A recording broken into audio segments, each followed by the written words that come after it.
Alice 97.3. Sarah Vinnie, Alice's morning show. It's Thursday. Good morning. Good morning. How you feeling? Pretty good. You know, it's been a weird week of sleep for me. What? I give up. What do you mean? I don't know. I don't sleep like I used to. I know that, but Well, you only get what? 5 hours? 8? No, I probably got 5 hours. Okay. But that's just not enough for me. Well, I need my beauty rest, Vinny. I mean, look at me. Ugh, getting all grizzled. Old lady. Grizzled is not the way to describe a human being. I'm a little grizzly. No. The kids say chopped. I'm a little chopped. Chopped. They say choppy. I'm a little choppy. Chopped. And it means grizzled. Ugly. Okay. You know, not looking your best. Oh, choppelganger. Yes, exactly. You're so smart. I put it together. Wow. I will say yesterday as I was getting ready to leave, I was walking down the hall and we walked past to get to the bathroom. I walked past the studios for the game and Guru it's Steiny and Guru's show because we're done. And he sees me, Guru does, through the window. He's like, oh, come on. So I'm like, okay. I walk in the studio and they are going crazy over Bridge the Gap. On the air. Yeah. Awesome. They're on the air They're talking on the about air, it? pulled me in, and I think Guru has a little bit of a crush on me. Well. Because he has this huge smile on his face, and then as I'm leaving, he goes, and your hair is just flowing. I'm like, Oh, boy. thank you. I know, it was funny. Has he ever heard what a filthy mouth you have, too? Oh, I don't talk dirty to everyone, Vinny. okay. Only to, the Well, special. it was a secret show thing, Yeah, but I the mean, secret Jesus, few. you should tell him. I'm not You should gonna check out the secret show. You think you love me now? But they were, I guess that because I went on the morning roast to talk about how badly Guru had gotten beaten. Yeah. And because here's one of the things that Guru did on our show. He came on and he, with authority, answered the question, what's the disco movie starring John Travolta from the 1970s or whatever it was? And he goes, like he knows this one. And he goes, Saturday Night Live. And he can't figure out what he's got wrong there. It's Saturday Night Fever. And so I went on and I had told him the story, but that was months ago. Yeah. That was like forever ago. And they, I guess, had just told him that I went on their show and made fun of him. He's like, you're just making fun of me. And I'm like, they must be afraid of you because that was months ago. I've been making fun of you for months. That's funny. I know, it's funny. So Well, I felt cool. good though that my hair was flowy. I was, my hair is flowy. Oh, You're growing those bangs out. I am. I'm going to just let everything go. All right. Well, Yeah. that's the way, I think. I'm getting chopped. Bangs are, there's upkeep with bangs. There is. And they're also just, I don't know. Sometimes I see pictures of myself with bangs and go, oh, that's kind of cute, but They it's are just cute. a lot. Christina will ask me, I don't know, twice a year, do you think I should, when she goes for her twice a year mom haircut, because she has no time for normal upkeep, you think I should get bangs? You look great in bangs, but every 6 weeks, that's bangs. Yeah. Then she goes, I got no time for that. Yeah. And Well, doesn't I do mean, doesn't she have scissors? I mean, No, nobody does that but you. no, that is not true. Plenty of people are cutting their own bangs. Oh, yeah. You cut your own bangs? Yeah. Sometimes when I'm at a wedding, I get my hair done and then I want just, a couple of strands. I'll just be like, what would really complete this look? Just a little. Yep. It's I'm girlhood. surprised. I am surprised because it seems like you just don't know that many girls, I guess. Well, I don't hang out with a lot of people, that's for sure. I mean, I'm definitely stuck in my little It's like bubble. to me it's time, it's money. I just don't want to. I don't want to talk to anybody. I'm that person. I feel like, I can talk to myself in the mirror. Vinny, neither of your daughters has cut You haven't caught them cutting their own hair before school? Well, Oh no, they cut their hair. I think every kid does that. Isla has, Edie never did it, but Isla has the right as her little sister was being born. So all the photos of the new baby are with Isla with half-inch bangs, 3/4 inch bangs. Oh, yeah. Like right up that's there at such a the good look. forehead. That's amazing. And so those pictures are amazing and super fun, and you look at them and you giggle like, oh my God, that kid totally blew it. But what I'm thinking of, I have 2 daughters, and they cut their hair like, remember when you cut your hair off? Yeah. Ever since, they haven't touched their hairs now, like Waist length. They like their reaction to cutting their hair was, I'm never cutting my hair again. And now they both have. Huh. So I don't know if that's temporary. They're very young, and you'd expect them to go through different sort of patterns. You know, long hair is kind of a trap. Like when I was a kid, my mom gave me a haircut that I didn't like when I was really little. And I was like, I'm never cutting it again. Maybe that's it. And I didn't cut it again. Like the first legitimately like change of style haircut I ever got was when I went to college. I cut some bangs. Like it was that, and it was really long, and it would just get so straggly. Like I was totally a tomboy. So I would, like, I've told you this. At the end of every summer before I went back to school, my mom would have to comb out the dreadlocks in the back of my hair. Like it just took forever. I was such a scuzzy little kid. Do you remember the Flovey? Yeah. It was like, a vacuum thing. But that was for boys, wasn't it? I don't know, but I just know that my mom, we didn't have any money when I was real young, and I would get my hair cut by different friends all the time. And one had one of those, and it literally like yanked out my hair every time it went on. And I'm like, that sounds awful. I didn't want a haircut ever again. Why didn't you just shave it? I don't know. Yeah, you know, I had really big curly hair, and my mom loved it, and she wanted me to keep it long. Oh, okay. One of those deals. My brother would just get a whiffle every summer. They just, take the clippers and go over the top. What'd you call it? A whiffle? A whiffle. Mm. Yeah. Yeah, I did that every summer. It was like an army cut. Yeah, just my mom would be. I'm sure she would have loved to have done that to me, rather than sit and comb my hair out. But it was hard to cut it afterward, and and even after that, I always just kind of had long hair, and until I finally just went, God, I'm old, I'm going to cut all my hair off, and I did like it like that. It was so easy. But my girlfriend Danielle walked in my house right after I'd first gotten it cut, like really short. And she just had this like look on her face. Oh, and that's nice. I'm like, yeah, no, I'm not cute anymore. Oh, I know. She's like, no, you're still cute, but I know. That's a good friend, though. Well, it was an honest reaction. Right. Like it wasn't like, oh, that looks so good. You went kind of metal in the 80s, which was a legitimate way to go. But there was also the alternative crowd, and I remember a lot. And now they call it the Karen cut, actually. But the women who would shave one side and have all the bangs over very asymmetrical. It was kind of a Cyndi Lauper thing. Though. I didn't. One time I shaved the sides of my head.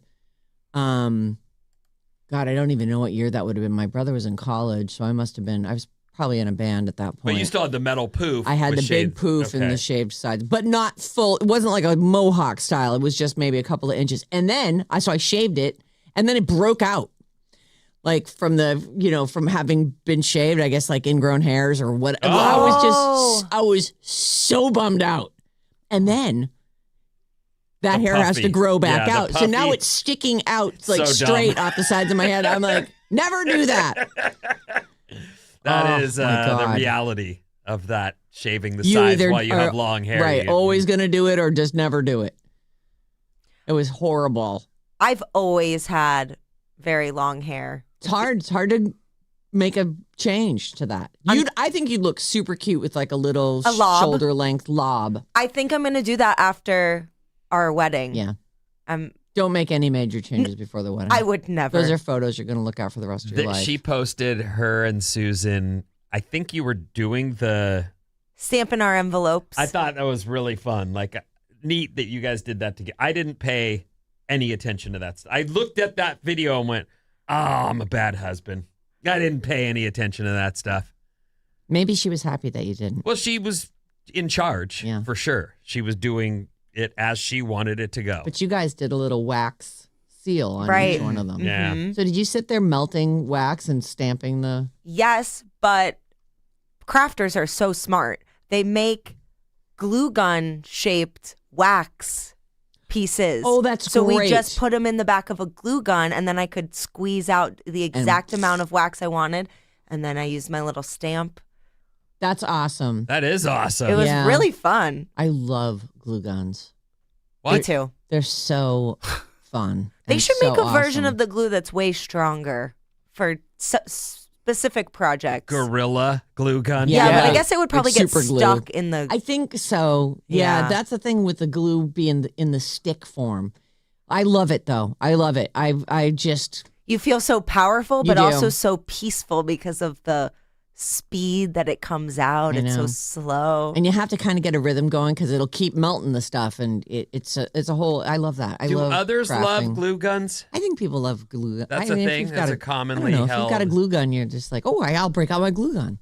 Here, I can fix that. Here, I'll get the glue gun out. Okay. Yeah, I like it. All right. No, you're a crafter. Can't stop. You know, I'm painting bottles now. I don't know that. Well, I am painting bottles now.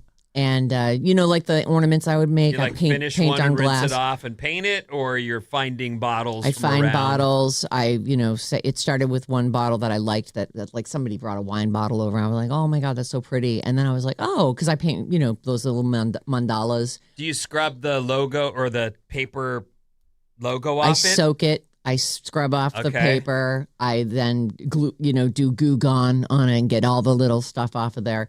And it's super pretty because when you turn the bottle around and you look at it from the back, it's just like, I don't know, it's really cool. But my workshop is bristling with bottles now. Like it's to the point where it's kind of ridiculous. Are people bringing them to you, or Yes. you just see one I and say go? that to a friend, and my girlfriend goes, "Oh my God, I have a crate full of old bottles." I'm like, "Oh my God, give it to me. This is fantastic." I got like these special bottle brushes because bottles are disgusting if they've been sitting around. Well, yeah. And so I mean, it's just too much. Oh, by the way, we got to get started here in a second, but Vinny, I got to give you a heads up. Yesterday we were supposed to have maybe blackouts. There was going to be like us specifically in this building at 88 Kearney. They were going to be doing something with the electrical, and it never happened. We didn't lose our lights, Oh, or so it's at least today. it didn't happen on our show. No, today they're going to be testing the fire alarm system from 6 to 8, but Okay. I think I'm just warning you. There may be some strobe lights. Okay. Yeah, Yeah. just strobes. They won't. I just hopefully wanted you to down. be in the loop. Yeah, I mean, Because we all go, "What's we don't get a happening?" say in any of this. So, what are No. you going to do? And they always pick morning show hours for Yeah. some reason to do all this junk. Well, I mean, then we're the ones who give it the most attention. Like, well, we're not leaving. We're on the air. Place can burn down around us. All right. All right. KLLC HD1, San Francisco, Sarah Vinnie, Alice's morning show. What do I got? Oh, this has a nice long intro. I'm going to start with the first pitch. It wasn't what we thought. And some dirty DMs that are probably fake, but Fun. kind of fun. See you in a second.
I think she's mad at me because my camera doesn't work or something. It's not your camera, it's mine. Oh. I'll fix it. Do not put your oh my God, Vinny. I just fixed it. It's fixed. Don't worry about it. Perfect. Did he just white spit all over his lens? It doesn't look any worse than it already did. Thank you. Great. I just realized that I went off on my painting bottles thing, but I wanted to ask you how many invitations did you have to do for your wedding, Bob? And how many people are you inviting? We're inviting like 190. And that's huge. Is it huge? It feels like a lot of people. That's a lot of people. But I guess that's 85 people and a plus one, right? It does feel like a lot. Is your mom and dad like inviting a lot of people, and his mom and dad? And is there a lot of? No, it's all of our friends. Oh, it's just all your friends. Yeah, I think I have 190 friends. I think I have 17 family members coming. Oh, I have a very small family. And he has a regular size family, and a lot of them are in Michigan. So we're inviting everybody. You know what I mean? Yeah. But yeah, it's a lot of friends. Yeah. Yeah. So you had like less than 100. And everyone's married. Fewer than 100 invitations to stamp. I think it was about 100. Yeah. Okay. What did you just slip in there? And everyone's married. All our friends are married. So, you know, it's 2 people. Do you feel like you're old for getting married? No, not at all. Like 30 is a good year for that. Well, you'll be 31. Yes. Yeah. Oh, yeah. You guys' birthday's in a couple of weeks.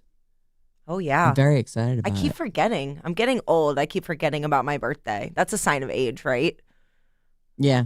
Because when you're a kid, you're like, got My lists birthday! going and my birthday. Just yesterday, Edie goes, I'm working on my birthday. I go, it's August, honey. Yeah. That's It's only August. 5 months away, Vinny. Well, no, but that's what she's working on right now is, can I search up some themes for my birthday? Yep. Okay. Well, a kid doesn't have, even though they are busy, they don't have a lot going on. And a birthday's huge. Like, that's when they get all their stuff.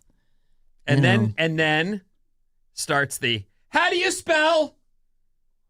Why don't I just sit with you? Because you yelling I would love across to plan your themed birthday party. It's like, oh my gosh. You got 2 kids who are going to take after mom, planning the parties. Mm-hmm. Aw. They have the photo booth going, Mm-hmm. the Insta corner. We have, what do they call those? Food warmers Oh, yeah. at my house. Chafing dishes. We have chafing dishes. Of course you do. Who has those? I have those. You do not. Of course I do. Well, you and her are alike in that if you're going to throw a party, you know what you should do. You know what you should do. Yeah, I mean, it's things that I've been married and have a house for, I don't know, what have I been married for? 30 something years. 33 years. And you gather these things. I think it's interesting having listened to you over the last year versus the early days. It feels like you were much more strict about all the obligatory things you're supposed to do. Yes. And now I see you pushing against it and going, I don't want to do that anymore. Right. And I think it's funny that we've switched places to some extent. I know. You acquiesce to more. And I'm like, I'm going to say no to that. You know why? Because I just don't want to. I had no shame in saying no to people about stuff. Oh, no. Zero shame. I have Zero. shame, but not about that. There's about other things, yes. There's things where I feel guilt or whatever, but in that case, I felt like, well, you asked. And my answer is no. And that's a complete sentence, and I'm going to leave now. San Francisco Bay Coffee bringing us the show. Let's all take a little sip. Tomorrow on the show, at about 7 o'clock in the morning on Fridays, we do Bad Advice. I do have room for, I have a couple that are possibilities. But if you've got a big problem and you want it, like I will look at this today and tomorrow morning and may change it. I'm going to do the one that's crazy. Mm-hmm. And then usually we get to 2. We are going to have guest advisors. Lisa Smoot and her daughter Katie are going to be here. Hi, Katie. What?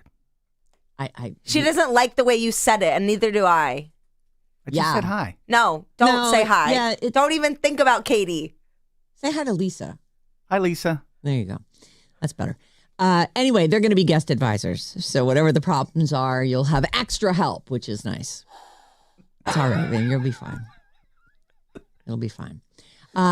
Pick your day, single day passes for Outside Lands. We're doing them all this week. So we'll have a shot for you at 9:05. Mason's got you 12:05, and it's Jane at 5:05. You take the code words we give you to radioalice.com, and then you get to pick which day you want to go to Outside Lands. It's August 7th through the 9th in Golden Gate Park, courtesy of Another Planet Entertainment. You can call or text us anytime. Works like a phone. Send a text. You can send us a video. It's fine. Whatever. I mean, I'm not saying, or, don't feel obliged. It's weird that you ladies read something in his hi. It didn't seem. Hi, Katie. No. I didn't say it like that. I said hi. Honk, honk. No, it was a simple hi. Hi. Hi, Katie. That's such a good Maddie impression. That is not. That's exactly what his face looks like. You're ridiculous. Oh, YouTube audience, you're getting a show right now. Oh, right. Lucky you. 800-400-3697. Call or text us anytime. You can email us, Sarah and Vinnie at Odyssey. And I've been getting some emails. Oh, yeah? I reply back to all of them. And checking often? Yes. Great. I've got one for when we talk about Survivor. Oh. Well, I guess that'll be tomorrow morning if everybody watches it today. Do you think you'll be able to squeeze it in? I'm going to try and get to it. Yeah, okay. Last night I meant to watch a little more of the 4th episode, but I watched baseball. Yeah, baseball was on. I heard we crushed it. Oof. Did we ever? So we didn't crush it? 7-0, and we lost. Yeah, and it was early on. They jumped on us, and then I kept an eye on it in between, doing stuff with my kids, but we never showed any kind of fight. 7-0, That's too bad. 0. Luckily, there were 460,000 games. There's a lot of games season, to go. So, yeah, you can have one bad night. Mm-hmm. Yeah, Sam Lubman posted that. He's like, it's just game 1 of 167. Well, and listen, it's the Yankees. It's not like we lost to, I don't know, name a bad team. I can't. I don't know any names. I was on the elevator at my parking garage with construction guys, and every morning we see each other, and one guy's like, oh, here we go again. And I'm like, it's one game. One in, bro. It's one game. Just relax. Yeah. And we have a good squad. Supposed to be good We're this year. in the best division in baseball. There's no getting around it. The Dodgers, Padres, us, Arizona, all good teams. The end. Right. Yeah. No, it's actually, it's good that came up because I wanted to tell you, yesterday we talked about Thing from Wednesday, throwing out the first pitch. Oh, yeah. So did you see the first pitch? I did not. No. He didn't do it. I put it on. I put the game on early to see what this new Netflix broadcast would look like, and it was fine. My preference will be to watch the local guys call the game. In this case, Hunter Pence, a great Giant, someone I really like, is one of the guys in the booth for Netflix. CC Sabathia it's not debatable. The dude's a Hall of Fame pitcher. I didn't know who the other guy was, and I didn't think that. I don't know if they've done this before together. And I'm a broadcaster, so I was like, I'm going to give them a shot and let them have a chance to work it out. It takes a minute, so I don't know. Get everybody's rhythms. Yeah. It wasn't great, but I didn't hate it. It's just I'll probably, if I have the option, watch it. Oh, look at that! It's on a little remote skateboard. Yeah. So Thing did make an appearance. It's a very realistic fake hand. I mean, I assume it's a fake hand, that they didn't just, grave rob or anything. But it's affixed by the wrist to the top of a skateboard, and they're rolling it around. You don't think they would just let that balance like that? Maybe the glue, maybe the hot glue gun. No, that's a glue gun for sure. Maybe it's the blood that's it's scabbed up underneath. I'm sure they didn't even try, but can you imagine just trying to balance that on that there and roll that? I'm sure it fell off 1 second into. Right. Somebody get the hot glue gun. So that it did make an appearance, but in the end, it was former Giants managers Bruce Bochy and Dusty Baker. Great. Oh, so thing didn't throw the first pitch. Did not. That's false advertising, Yes. MLB. Yeah. Netflix. Actually, this story goes, we was robbed. Netflix made a lot of Giants fans angry yesterday because they bought out Momo's. Oh, really? It was only for Netflix executives. Oh, wow. And that people love to go to Momo's. No, it's like where you go before the game. Yeah. It's a scene over there. Yeah, Netflix. That's the one with the olive in the martini glass. Mm-hmm. I've never been there, but I always go, that looks fun. It's always like people just spilling out. You've never walked through there at all? No, Momo's? Oh, okay. Yeah. I mean, I don't drink, and I've walked through there. Oh.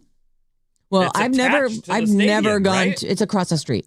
Oh, okay. I'm thinking, what's the one attached to the stadium? I don't know what it is now. Okay. It doesn't matter. Okay, I was thinking of something else. Anyway, it was on a skateboard, animatronic thing. It made an infield appearance, they say. So there's that. And it is cute. I mean, and the hand looks great. I mean, that could be a hand. And it's moving all different ways. I like it way better than the cut scene you suggested yesterday. That would have been lame. Right. Because I thought maybe the actual guy whose hand they use for thing could be the guy that threw the ball. Like, oh, that would be kind of funny. And maybe he's got the scar, the scars with the stitches. Oh, they could have done it in a baseball shape. The stitching. I'm surprised they didn't just pre-produce it and actually do it. Yeah. I mean, the money they must have spent to get MLB, and they've got the opening day game. Why wouldn't you produce it and make it cool? I'm looking at Momo's. Yes, I've passed that a zillion times, and I've never been in that location. We're going to move on to, it's another sort of sports story. It's not really, this is a sports guy. Shaq is in the news. This was just funny yesterday. This is not real. Really? I want it to be. I know. Everybody does, and that's why it became a thing yesterday. There are some screenshots of an alleged exchange between a very thirsty Shaquille O'Neal and little Sabrina Carpenter. And they get pretty dirty. Oh. It's going viral, but Shaq is like, that's fake. And it is fake. It's obvious that it's fake, I think.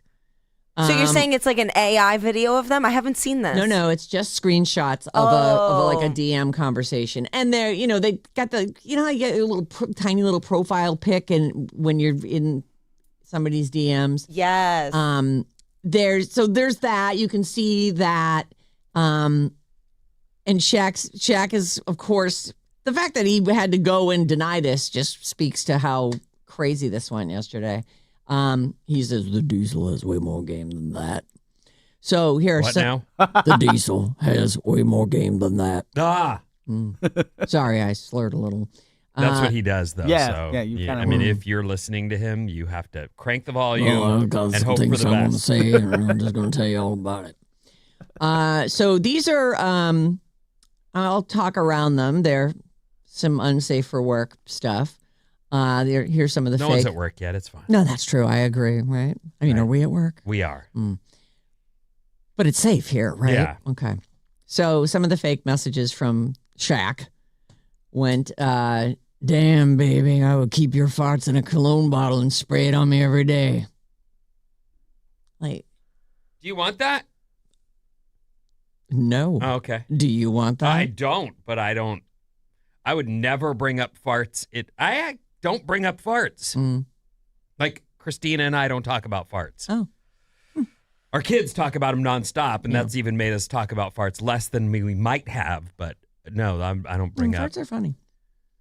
So if John said to you, "Oh, that's a good one," I would bottle that. No, so I no, could it's savor not. it Mine at a don't later smell, date. obviously. Oh, so, sure, of course. they're just there for humor only. Funny is different than romantic. Yeah, it's not. I wouldn't do that when we were doing stuff. I would be really bummed if that happened. I'd be like, oh, I'm so sorry. That's definitely a mood killer. I'm glad to hear that. Yes. Good. Yeah. You know It's when only- it's inappropriate Right. and inappropriate. I'm a very appropriate person, Vinny. I know when I can and can't do All that. right, got Oh my it. God, look at the time. No, I don't want to. You go. Tell me stuff. So what else anyway, did he say? supposedly Sabrina says, I know who you are. You're way too famous to be sending messages like that. And he says, what, I can't be horny and want some of that snow bunny kitty for myself. And then he said that? He didn't say that. Oh, I know, but yes, that's the DM. And then, he went on to talk about his man area and how that would have her in the hospital. I've never been a lady. Really? Really. But you've played one on TV. Well, I'm just, I don't know what it would be like to be a lady, but from my seat, Shaq's a no. Oh, yeah. And I don't mean he's not handsome, and I think that a man of that size is a no. Even if just because of how tall he is and she's so tiny. I know. And how much he weighs. Right. Like the whole, I have had, how do I put this? The weight, when you put your weight on someone, in some situations, it's welcome. Like, yeah, lay on me. In that situation, I would feel like you're killing me, dude. And if there was some kind of attachment point, she would literally be, at his chest. Oh, the alarm's going off. Yeah, here we go. Well, we're strobing, everybody. We have to walk outside. I guess we have to leave. Bye. All right, what's coming up in the news? Barbie. Okay.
Alice 97.3, Sarah and Vinnie. Alice's morning show powered by San Francisco Bay Coffee. Next Thursday, 6 a.m., Bob's Movie Club. That's when we're going to be talking about Project Hail Mary. Currently in theaters, so you've got to go and do your homework. Go and see that movie. This is the first time you've ever asked us to go and see something brand new in the theater. So if you want to participate in Bob's Movie Club a week from today, you need to go and check out Project Hail Mary in theaters. Oops. You won't regret it. What's up, everyone? This Alice Report is brought to you by Fremont Bank. March is National Reading Month. Fremont Bank Foundation knows reading is essential and proudly partners with educational organizations like Christy Yamaguchi's Always Dream program. Learn how the foundation uplifts our communities at fremontbank.com/giving. Yay, reading. I know, reading. I also am a fan of reading. Big yays. If you liked yesterday, you're going to like today. Weather-wise. I loved yesterday. Yeah, that's more what of that. A beautiful day. Mm-hmm. What a beautiful day. Perfect. Agreed. Is Barbie a drug mule? No, Barbie's not a drug mule. A mom near Kansas City recently bought a Barbie at a discount store, but was shocked to find when she found a package of fentanyl inside the box. Oh, my God. The lady said her husband opened it, and when he did, a white powder burst out. She said, that quote, can kill you. It was like poof in the car. And we were like, what is that? Police later confirmed that fentanyl had been taped inside the back of several doll packages. They didn't mess with the dolls themselves, but the packaging had been used to hide the drug. The mom said it was terrifying to think a child could have opened it instead. Authorities say 5 Barbies were affected, and now all of them have been recovered. Luckily, no injuries were reported, but it's a weird thing to, like, drug dealers are supposed to be in that to make some money, not to just kill random kids. And it doesn't seem like someone would let fentanyl out of their hands if it was getting shipped in Barbie. Like, that's bizarre. And they need to, like, every store that these discount stores that are selling these discount Barbies, I didn't even know they were discount Barbies, needs to check that. Because a kid could, like, you always see that thing where the cops open up the back of the trunk and the fentanyl hits them in the face and they fall to the ground. I haven't seen that show, but I do know that fentanyl can affect you greatly and you don't want to be exposed to it. It can kill you. Yeah. That's a big part of the OD problem that we were having for a long time there. I think it's gotten a little better through some education and some understanding that again, with the fentanyl, I don't understand why they're cutting stuff with fentanyl. I know. When it's going to kill their customers. You're killing off your business. But, all right. They're not discount Barbies. They're using the name Barbie. It's just a discount store. Barbie's not an expensive item.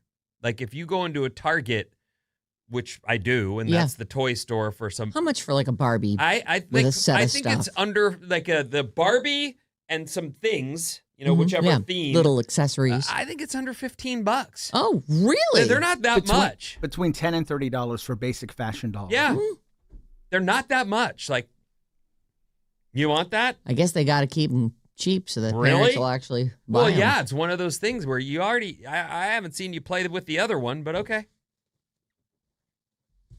All right, I'll get you one. And then, I get 5 minutes of freedom, and then it's in the pile.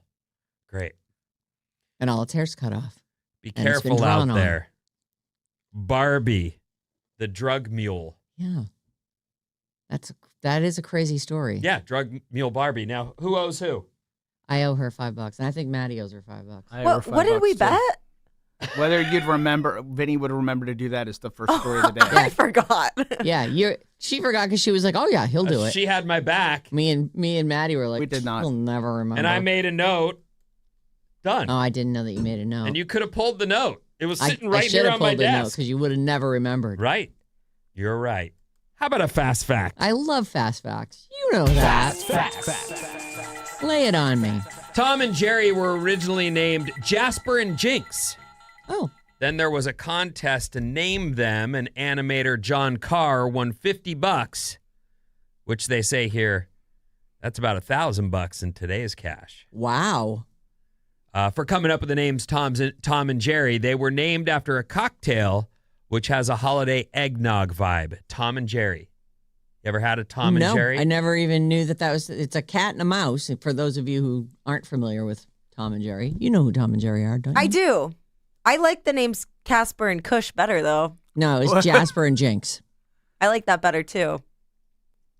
Casper and Cush. Kush. You know where your head's Why not? at. Well, Is Casper Kush, and Cush. is Kush doobie weed? Yeah. Yeah. Okay. Yeah.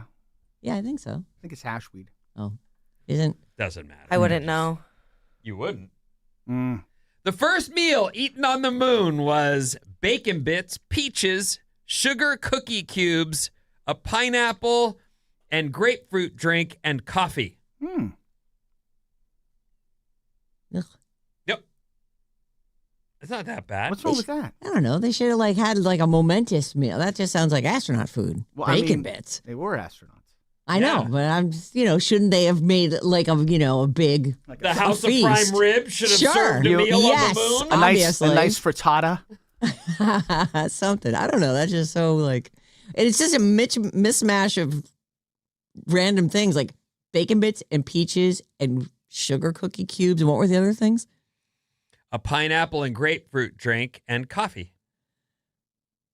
That just sounds like a stomach curdling. That just doesn't sound good to me. All right. All right. The first meal eaten on the moon. It had to be something, I guess. It just sounds like a bunch of snacks all put together. Well, yeah.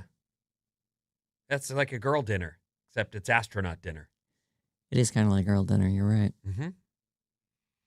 The Netherlands gives Canada 20,000 tulips every year as a thank you for protecting the Dutch royal family in World War II. Oh.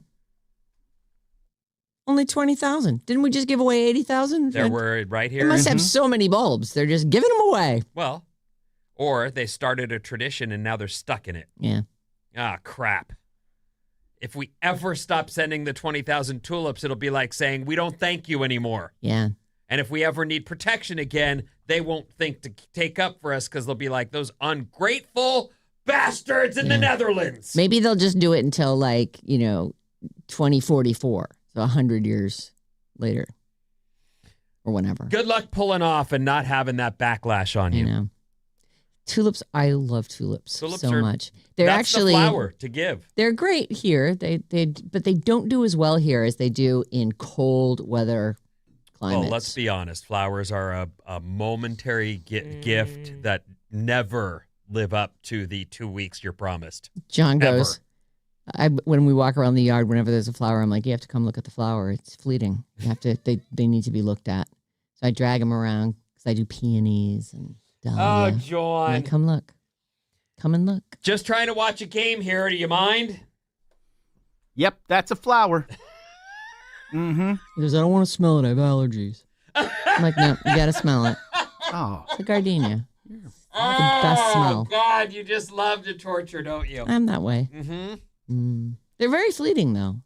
And what good are they if no one looks at them? That's why I plant a garden, so I can walk around and look at them. And make him walk around. Well, it's his yard too, Vin. Sometimes you could take the hit without making him. No. No.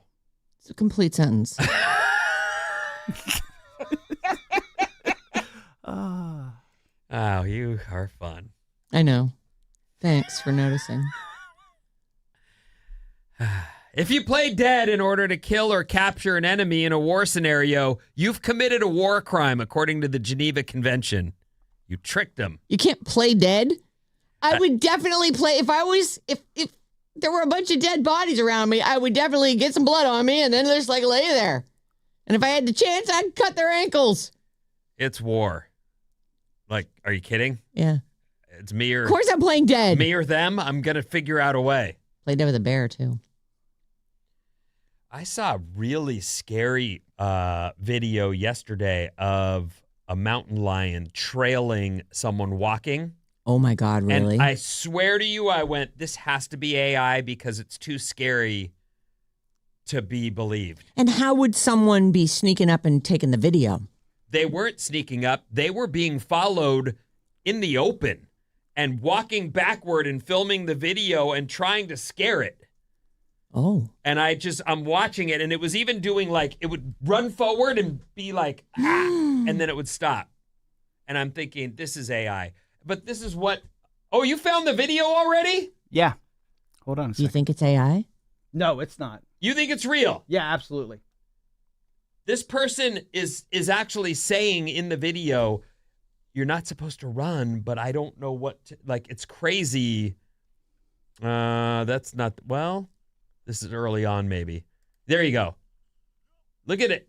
It sprints forward and like even kind of goes claws. Go away, please go away. Holy shit. Oh, you know what? I think it's fake. And the reason I think it's fake is because he was not filming it the whole time. Like it's all Look at it on the trail. Like that is scary to think that you can't turn around. It's following you and it has momentary bursts where it gets closer and closer. I hope it's fake. What animal is it? This is like a mountain lion. It's a big cat. It's actually kind of weird looking. I don't know. Yeah, I don't know. I actually hope that it's fake. It's not even, we're not even at the point where it does these bursts, but it does them and they're pretty scary because it gets close and goes claws and you just think, how do you not run for it in that moment? Maybe it just wants a friend. It doesn't. Are you sure? It wants dinner, I think. But, go to the end. You know, you should make friends with one and see how it goes for you. Okay, I'll try it. That is close. Look at how close it is. They say in the video that I watched that the only way you can make it go away is for it to make noise and try to scare it off. It does eventually. Something happens. It turns tail and takes off. Yeah, he's yelling. I didn't listen to the whole audio part, which unfortunately, there he is. Yeah. Yeah, I don't know. Can you post that up and maybe So scary. That is not what you want. And I hike a lot near my house. And you live in the mountains. Mm-hmm. Mm-hmm. Looking for a new workout? No. Tell me anyway. Nah, I'll tell John right. about it. No, come on. Well, yoga is a classic. Earlier this month, I told you about snake yoga. Oh, yeah. There's goat yoga. Yeah. You know, one of the problems with this, I think, is the average yoga person might say, you are missing the point. Oh. By trying to make yoga exciting, you have diminished its calming effect on your stupid brain. Right. You're actually feeding the thing this is supposed to be correcting by coming up with sword yoga. And things that will stress you out. So what do I do with the sword? The workout mixes yoga, tai chi, and kung fu style movements. You know, the flowing poses. Yeah, yes. While you're holding a sword. Is the sword heavy? That's good for your arm. I mean, I guess it would be, but Is the sword sharp? I'm gonna hope that that's not. Didn't your boy get a sword and there was no edge to it, right? Yeah, he had to have it. We were in like Japantown or something, and he got it. He wound up getting it for Christmas, but it was a full sword, though. Full on sword, all kind. And I guess you can get them sharpened, right? But you know, when you give them to a 9-year-old, I advise against that. I have swords. I like swords. Are they sharp? The one what is swords. What effing swords do you have? I have a replica of the Hattori Hanzo from the Hattori Hanzo from Kill Bill. Oh, I have that's like cool. like a prop replica of that, and then I've got like a smaller that's like a medieval sword. Ooh, a medieval sword. Yeah, swords are fun. Have you guys been to what's that place? The medieval dinner party thing? Oh yeah, oh, God. I love that. Have medieval you taken your kids there yet, Ben? I love it. I love that it too. That is so dumb. It's the dumbest. No, it's not. No, Sean when and you're I a used kid, to go all the time. I remember Are it. you talking about the place where they serve Medieval you times. food while you smell horse poop? It's great. It is so. When I went when I was like 5 or 6, and it was the highlight of my whole life. I remembered it for years, and in my memory as a little kid, it was a huge arena. It is a huge arena, and I got a giant turkey leg. Yeah, you loved it. Loved it. I've been. No, you went to 1001 Arabian Nights, which is basically the same thing. I love it too. And so when we were all down in Florida after we did this whole tripping with Vinnie bit, and in Philly when we worked there. Yeah, we drove down to, I think it was like near Universal Studios or whatever. It was in Orlando. And I'm like, you guys, because I used to live in Orlando. I'm like, I love this place. Let's go. Also, Sarah you know what we got to do. Yeah. Like she jumps in charge and tells everyone, this is where we got to go. Well, we had to go to dinner. There were a bunch of us. I'm like, let's go here. No, that was a brilliant idea. It was awesome. And it's like horses and all these horse tricks and like there's the whole story going on in the arena, and they're serving you family style salads and chicken and all this. It's delicious and so fun. So they're all like, yeah, it's fun. And then I never heard the end of it when we were on the air. Spike and we were doing bits the whole time about how dumb this is. Can you smell that poop? Like the whole thing was just ridiculous. And we were savage once we got back on the radio because it wasn't anything that it was. You guys were the original jerky boys. I was like, what? What's not to like about it? You didn't like it? How do you not like that? Told it's so much fun. The smell of horse crap is not appetizing. Horse crap smells like couldn't hay. smell it. You can't smell it. He's just a big baby. He just saw horse poop and it's like, part of the experience. I know. Like, oh my God. Grow up. Yeah. Grow up for the second time today. That's a theme of today's show. That you should grow up? You should grow up. And by the way, your kids would freaking love that. Go before they're too old. Yes. Go Hurry. before they turn into you. Are you telling me we have this around here? Medieval Nights? I think so. Probably. Somewhere. You don't even know? Hold There's on. one. I know there's one. If you go down south near Disneyland, that's the one we used to go to. Yeah, all that's the the one time. I've been to. I'm going to Disneyland or near Disneyland and not go to Disneyland. We would go to Arabian Disneyland, Nights. and then one night we would go to medieval times for dinner, and then You and your ex-wife. yeah, we loved it. Get to root for your night. No, Buena Park. Yeah, When I that's went, ridiculous. one of the knights reached out his sword thing and gave me his little flag, and I still have it. No, you don't. Yes, I do. You should Where? keep that. I'm at my parents' house. Oh, okay. So your mom still has I it. allowed myself one box of keepsakes, and it's in there. So I typed in medieval times, Northern California, and they say, go to the Ren Fair. Oh yeah, they do. They do that at the Ren you Fair. should take them to the Ren Fair. It's so fun. The Ren Fair is fun. They would love it. Yeah, especially the Why theater do kids. you do it? You should I want go. to come. Can I come? Yeah, you should go. I haven't You know been what? yet. And by the way, it's in How Hollister. about you take my girls and you'll get a little practice? I would love to. Oh I've my been God, to that- no you wouldn't. We would get up to some trouble, though. I've been to fear. that Ren Fair in Hollister a couple times, and it is amazing. And they Close to have Gilroy. jousting and everything. Yeah, Your you should- description of that is, it's amazing. It's amazing. they're so fun. And Amaze, everyone's amaze, cooking amaze. like this, aren't they? you Why get a don't big you turkey go leg. then? Because it's all the way down Hollister. When have you gone? I haven't been back since you just roasted me after taking you to 1001 Arabian Nights. 800-400-3697 is our text number, and Maddie's on the show. We got a couple for you. We were talking earlier about Bob's Movie Club this week. It's Project Hail Mary. Loved Project Hail Mary from the 510. Watched it last night. First time in a theater since 2019. Wow. Hated the experience. People need to arrive on time and shut up. I agree with you on that.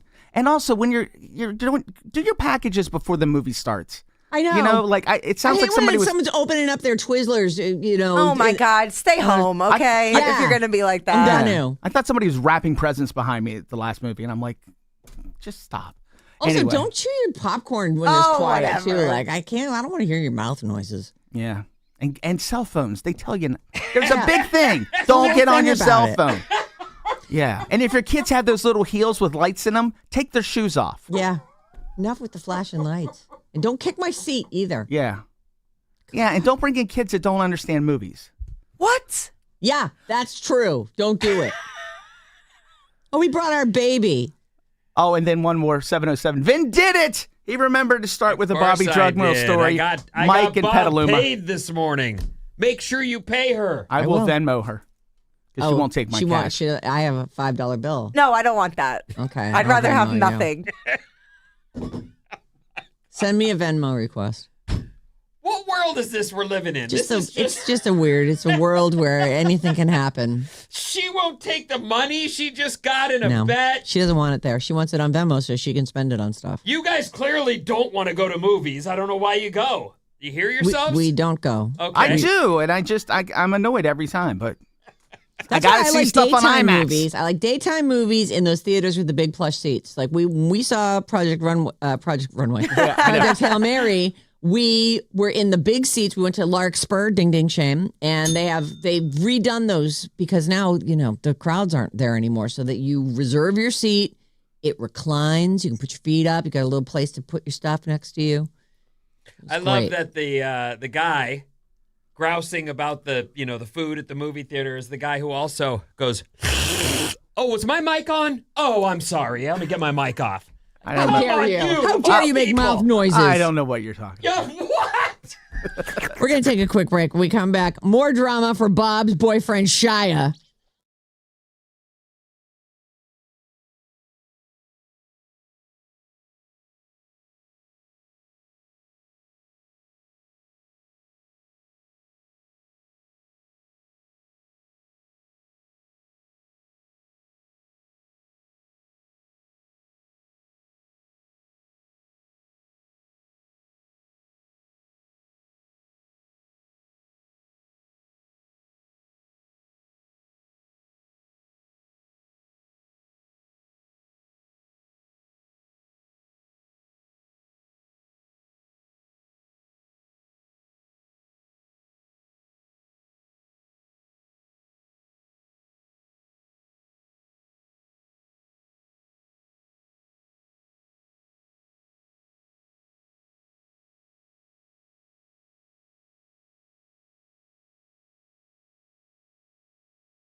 Alice, 97.3. Sarah Vinnie, Alice's morning show. Hello. So nice to see you. Tomorrow on the show, right around this time, we're going to do bad advice. I love it. badadvice973@gmail.com. We want your problems. We're problem solvers. So email us. Write all the details down and then listen tomorrow at 7 a.m. and see if we solve your problem. This week we have 2 special guest advisors. Lisa Smoot from San Francisco Bay Coffee. She'll be helping us out. And her daughter Katie's going to come in too.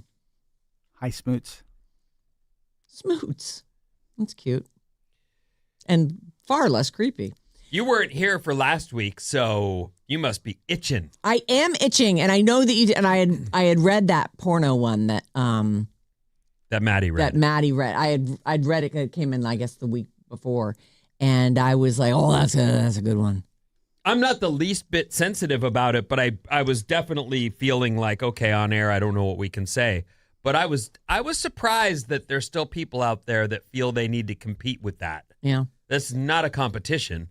And I'm not surprised at all. If anything, it feels more like you should be grateful that I'm not hitting you up every time I have that itch, because I have it most days. Yeah, most of the time. So this is like if anything, you should feel like it's a compliment to what. It's a pressure release. It's a way of you having to do less. I mean. Yeah, I'm looking for that. So, but yeah, that's what I'm saying. Like, you don't, we don't need to get into it. We did already, but yeah. I'm excited for the next installment of Bad Advice. Yes, tomorrow morning at 7 a.m. with our special guest advisors. You can call or text us 800-400-3697 and email us anytime. This is a totally separate email from the badadvice973@gmail.com. This one is just general business. GB. Whatevs. Yep. Sarah and Vinnie at Odyssey.com. Odyssey.com. Sarah with an H, Vinnie with an IE. Odyssey is a made-up word spelled AUDACY. And, I mentioned San Francisco Bay Coffee because they're coming in tomorrow. I'm going to start with a couple things on TV tonight. On my TV, I'm going to be watching Survivor. I'm very excited. I love Survivor. Are you also caught up, Maddie? No. I like to play the role of the listener who didn't watch Survivor. Don't do that. Go back and watch. It's so good. I'm caught up. I'll watch. Okay. And Vinny's going to try. It's a really good season. Okay. There have been seasons, in fact, the last season, I just didn't want to. That's not the case right now. I just didn't think it was a great cast. I was very annoyed by last season. I don't think it was well played. I was losing interest, and that's the show's fault, not mine. Right. I love the show, so you're doing something wrong if you can't hold my attention. Right. And they've got it this time, for sure.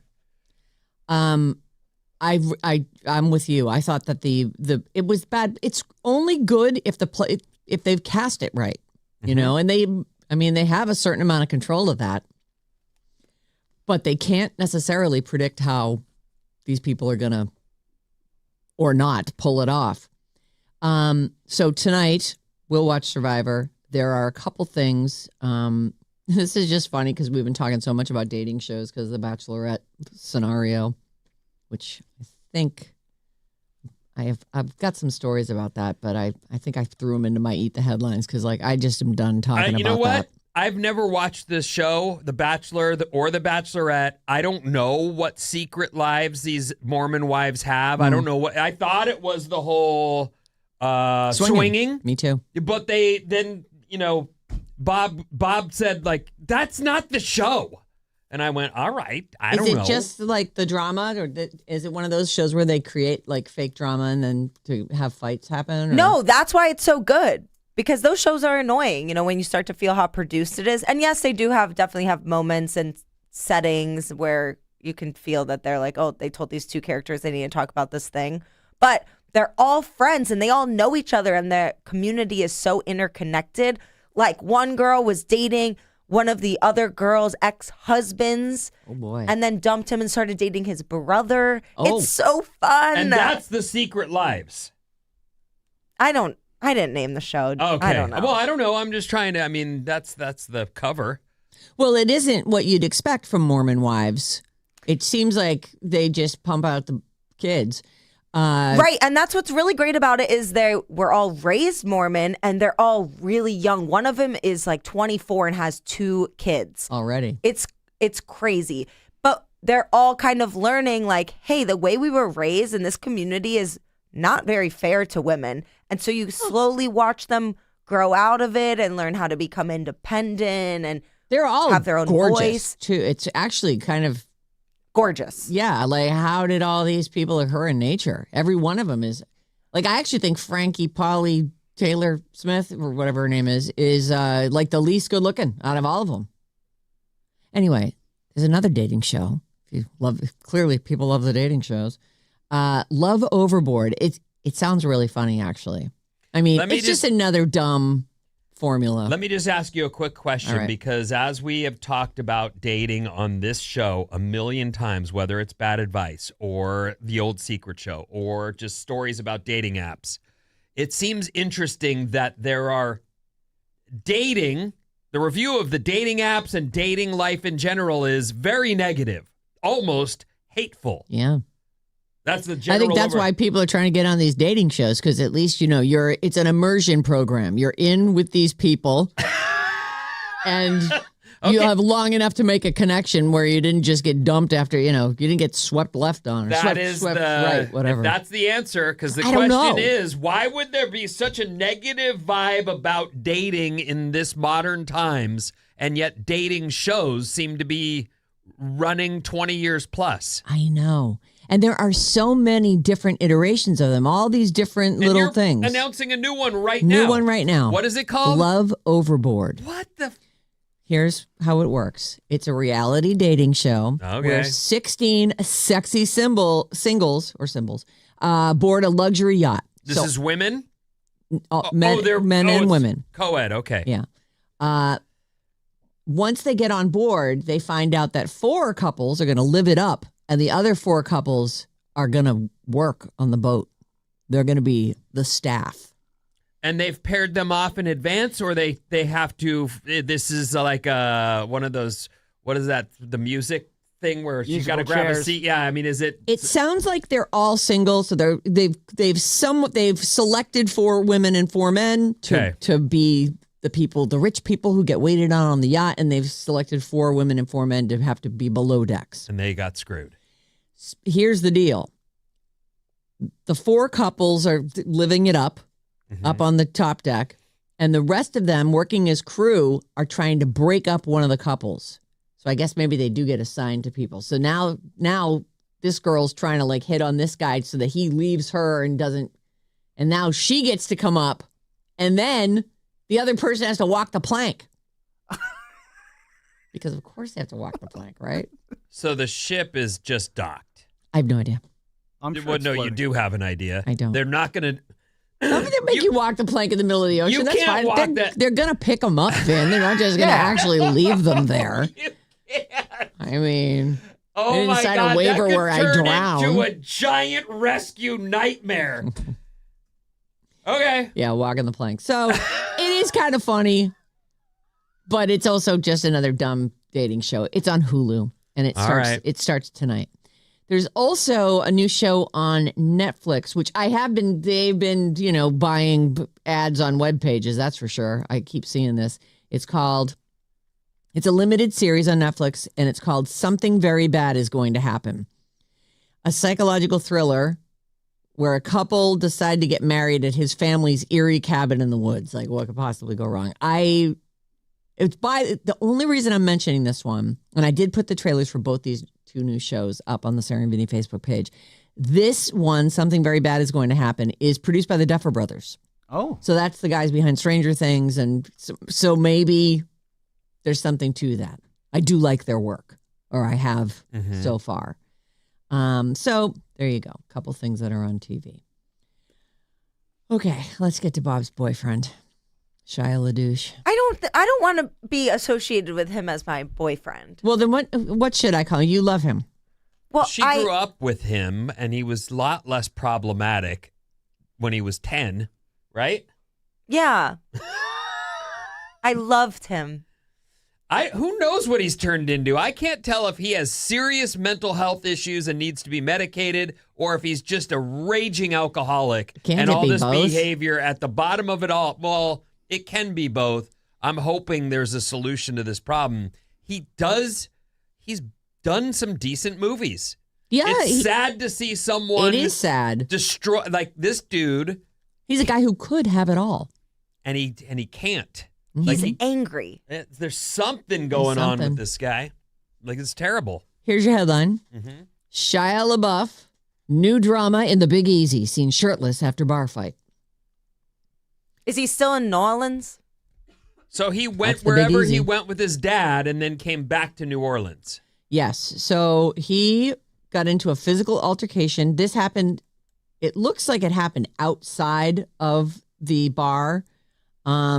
But then he's shirtless. I guess he broke a sweat, so he didn't want to get his shirt all sweaty.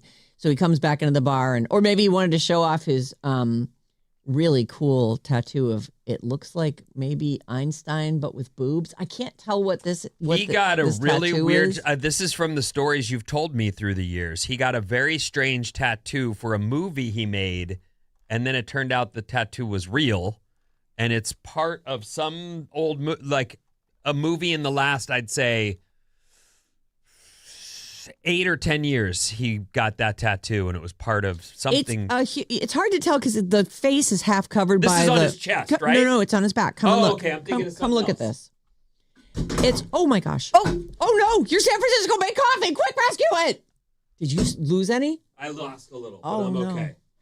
So it's a very large full scaled to his back. It looks like the lady from Weapons. Let me see that.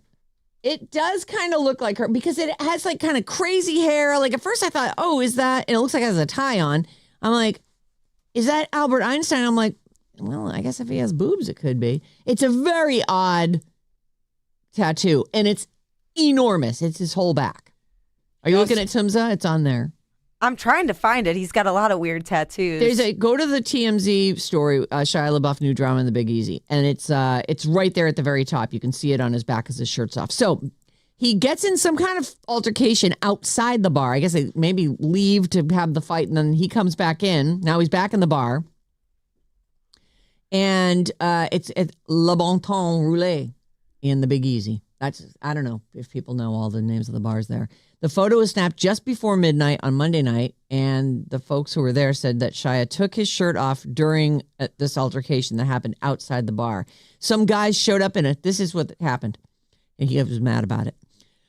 Some guys showed up in a golf cart and ended up in a fight with Shia because they were upset about something he did in the bar, I assume. So there's another story, and I'm sorry if I didn't put that on the sheet today. There's a tennis club across the street from him. And they're at this bar? No. Where he lives. He lives across the street from a tennis club. Does he live in New Orleans? He lives in New Orleans. Okay. So I don't know if it's in the city proper.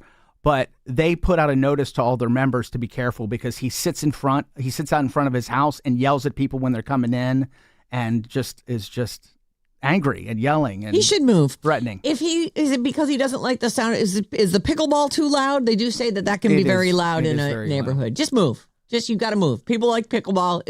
You can't stop pickleball. What I was talking about is he got a full from neck to belly button tattoo for his role in The Tax Collector, and it's this. That's his chest.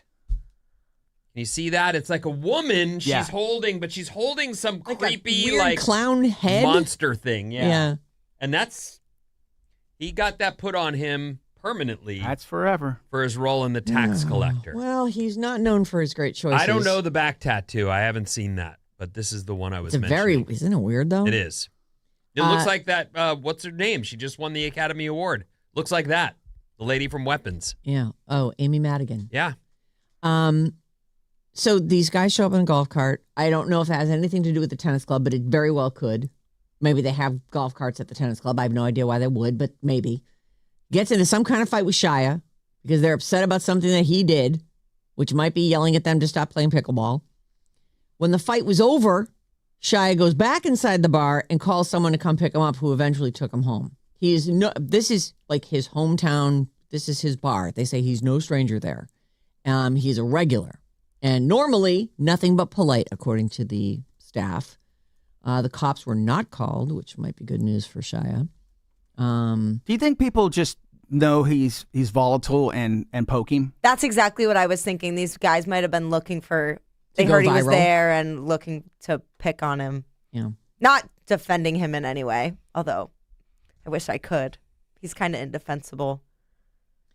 Well, some people are easy. I mean, it doesn't take a lot, it seems like, to get him, to bait him. No, there are certain people that it's like Alec Baldwin. Yeah. People know I can go viral if I can get this guy to yell at me or punch me. I'll take a hit for that. I'm dying to go viral. Oh. So anyway, that's what's going on with Shia. Some kind of golf cart altercation. Oh, Shia. I know. You know, stories like this come in batches, though. Like someone keeps their head down for a while and they're kind of trying to get their stuff together. And then all of a sudden, because last Friday he was like crying. Remember there was the whole story with him and the cops and yelling at the woman in Italy. Yeah. And running into the hotel lobby in his underwear looking for a match. There's always... I actually saw a story this morning, and I just skipped by it. But do you have the FKA Twigs story as well? No. With regard to Shia LaBeouf, he'd said something about having hurt her. I don't know if he meant physically or mentally or both, but they were a couple at one point. And then there was this settlement. And now she's in the news saying the NDA that she was forced to sign for whatever he paid her out. I don't know. It was just a headline. Interesting. But she's now apparently fighting whatever they'd settled on. And I don't know if that's because she wants more money. I don't know what it is, but... Her attorney says this case is about justice and law, not money. Okay. So he should go to jail? Is that what they're after? I wonder what he they want paid her to shut up about. They want the NDA. They want parts of it. They want her to be able to talk about what happened to her. Yep. Okay. All right. I'm surprised he even has that much money. Can someone look up his net worth? He did an Indiana Jones movie. Like, he's made some big movies. Yeah, but he also doesn't work that consistently, and I'm sure he's supporting at least his dad, if not other family members. Right. Well, I'll say he's worth... a kid. I got it. $18 million. Oh, I'm going to say $45 million. I'll say 9. Sarah with a win, $20 million. Oh. Well, I'm not even going to give Most myself of a us point. could make that go to the end of the world. Right. More than you'd ever need. But, you know, when you're a big star, you got bills, baby. Okay, I'm going to squeeze this Savannah Guthrie story in.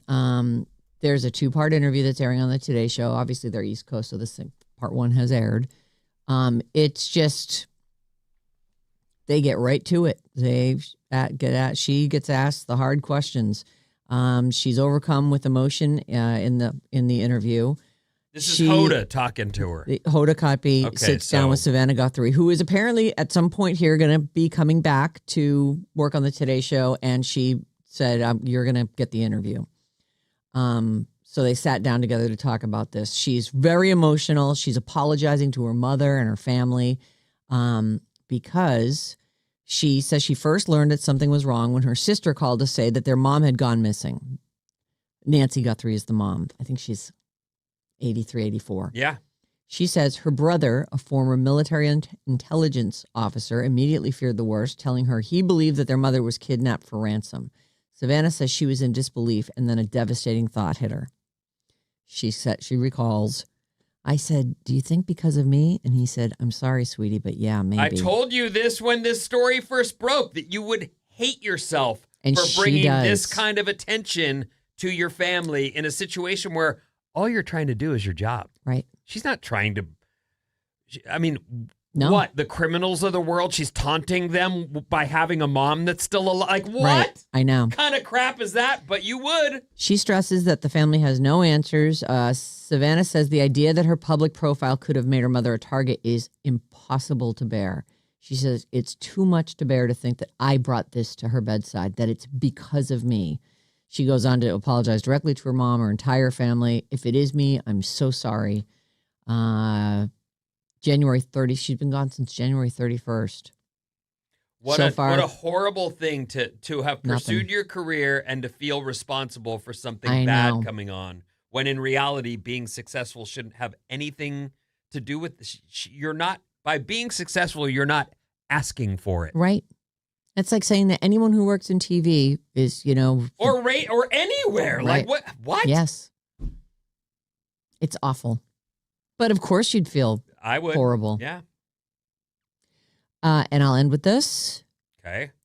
This morning, I watched the first Harry Potter trailer with the new cast for the show on HBO, and it looks great. No. It looks great. Nah. Yes. And it's coming a lot sooner than we originally thought. It's by Christmas, it looks like we're going to have it.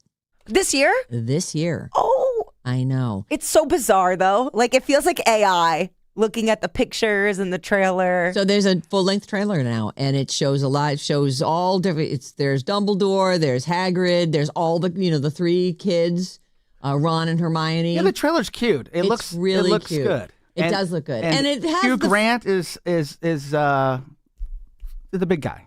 Hagrid. Hugh Grant is not Hagrid. No. It's, no. Oh, he looks like Nick him. No. Frost. I think Oh, it's Nick Frost. Yeah. Okay. I was like, I didn't see Hugh Grant in this. He had a very his voice sounded a lot like him. Oh, yeah. Well, that guy has lost some weight, Nick Frost. But he's playing Hagrid, so I'm sure he was like, I can eat again. This is great. Are they just retelling the same story? It sounds like they are because they're going to do it. I guess a season at a time, and I believe they're going. There's the meeting on the train. There he is pushing his cart through. Running a. But King's this one's Cross. called the Philosopher's Stone. That's the original book. That was the original book. Okay. Yeah. So in America, we called it the Sorcerer's Stone. Yes. Because I guess that those two things have different meanings, and they need to jazz it up for the Americans. I guess so. There's a remake coming for Moana.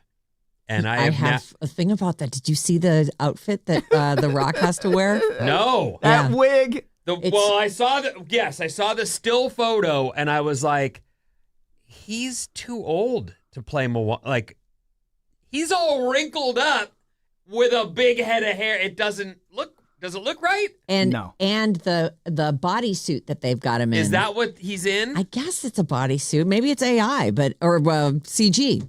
But they bulked him up. That dude, I don't know that guy's name. I don't know all the characters' names in Moana. I've never seen it. Maui? Was that his name? Maui. Yeah, no. So, I'm like, but Dwayne Johnson? Who are you? Yeah, Dwayne Johnson is playing Maui. And he's big. Yes. But Samoan dude. I thought they picked Dwayne Johnson because he wouldn't need a suit. No. They put him in a suit. And did he do the voice of Maui? He did. Okay, and he's great in the cartoon, and I don't know why they're making this.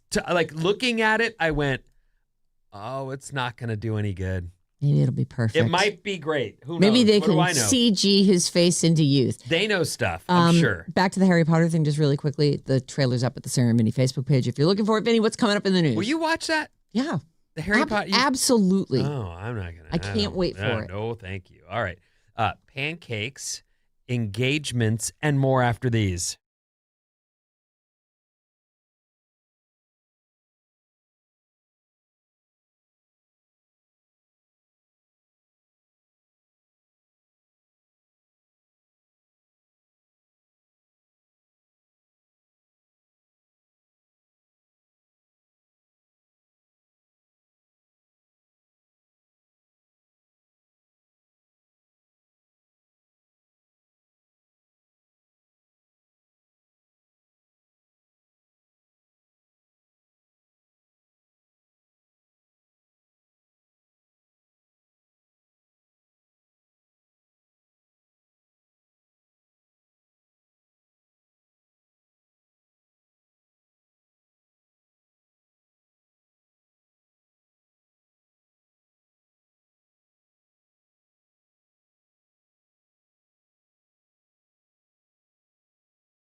You need to make money.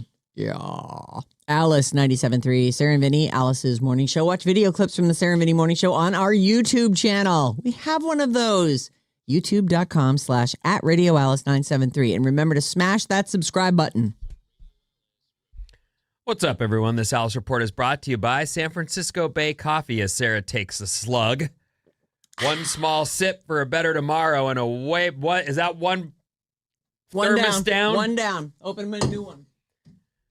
One small sip for a better tomorrow and a way better morning. Available in whole bean ground and 1 cup coffee pods at Amazon.com. I just was looking on Instagram. Yeah. You're familiar with Garcia Mikaelian? I am. Garcia Mikaelian. I have a signed headshot of her. To you. Mm-hmm. Sarah. Yeah. Thanks for watching.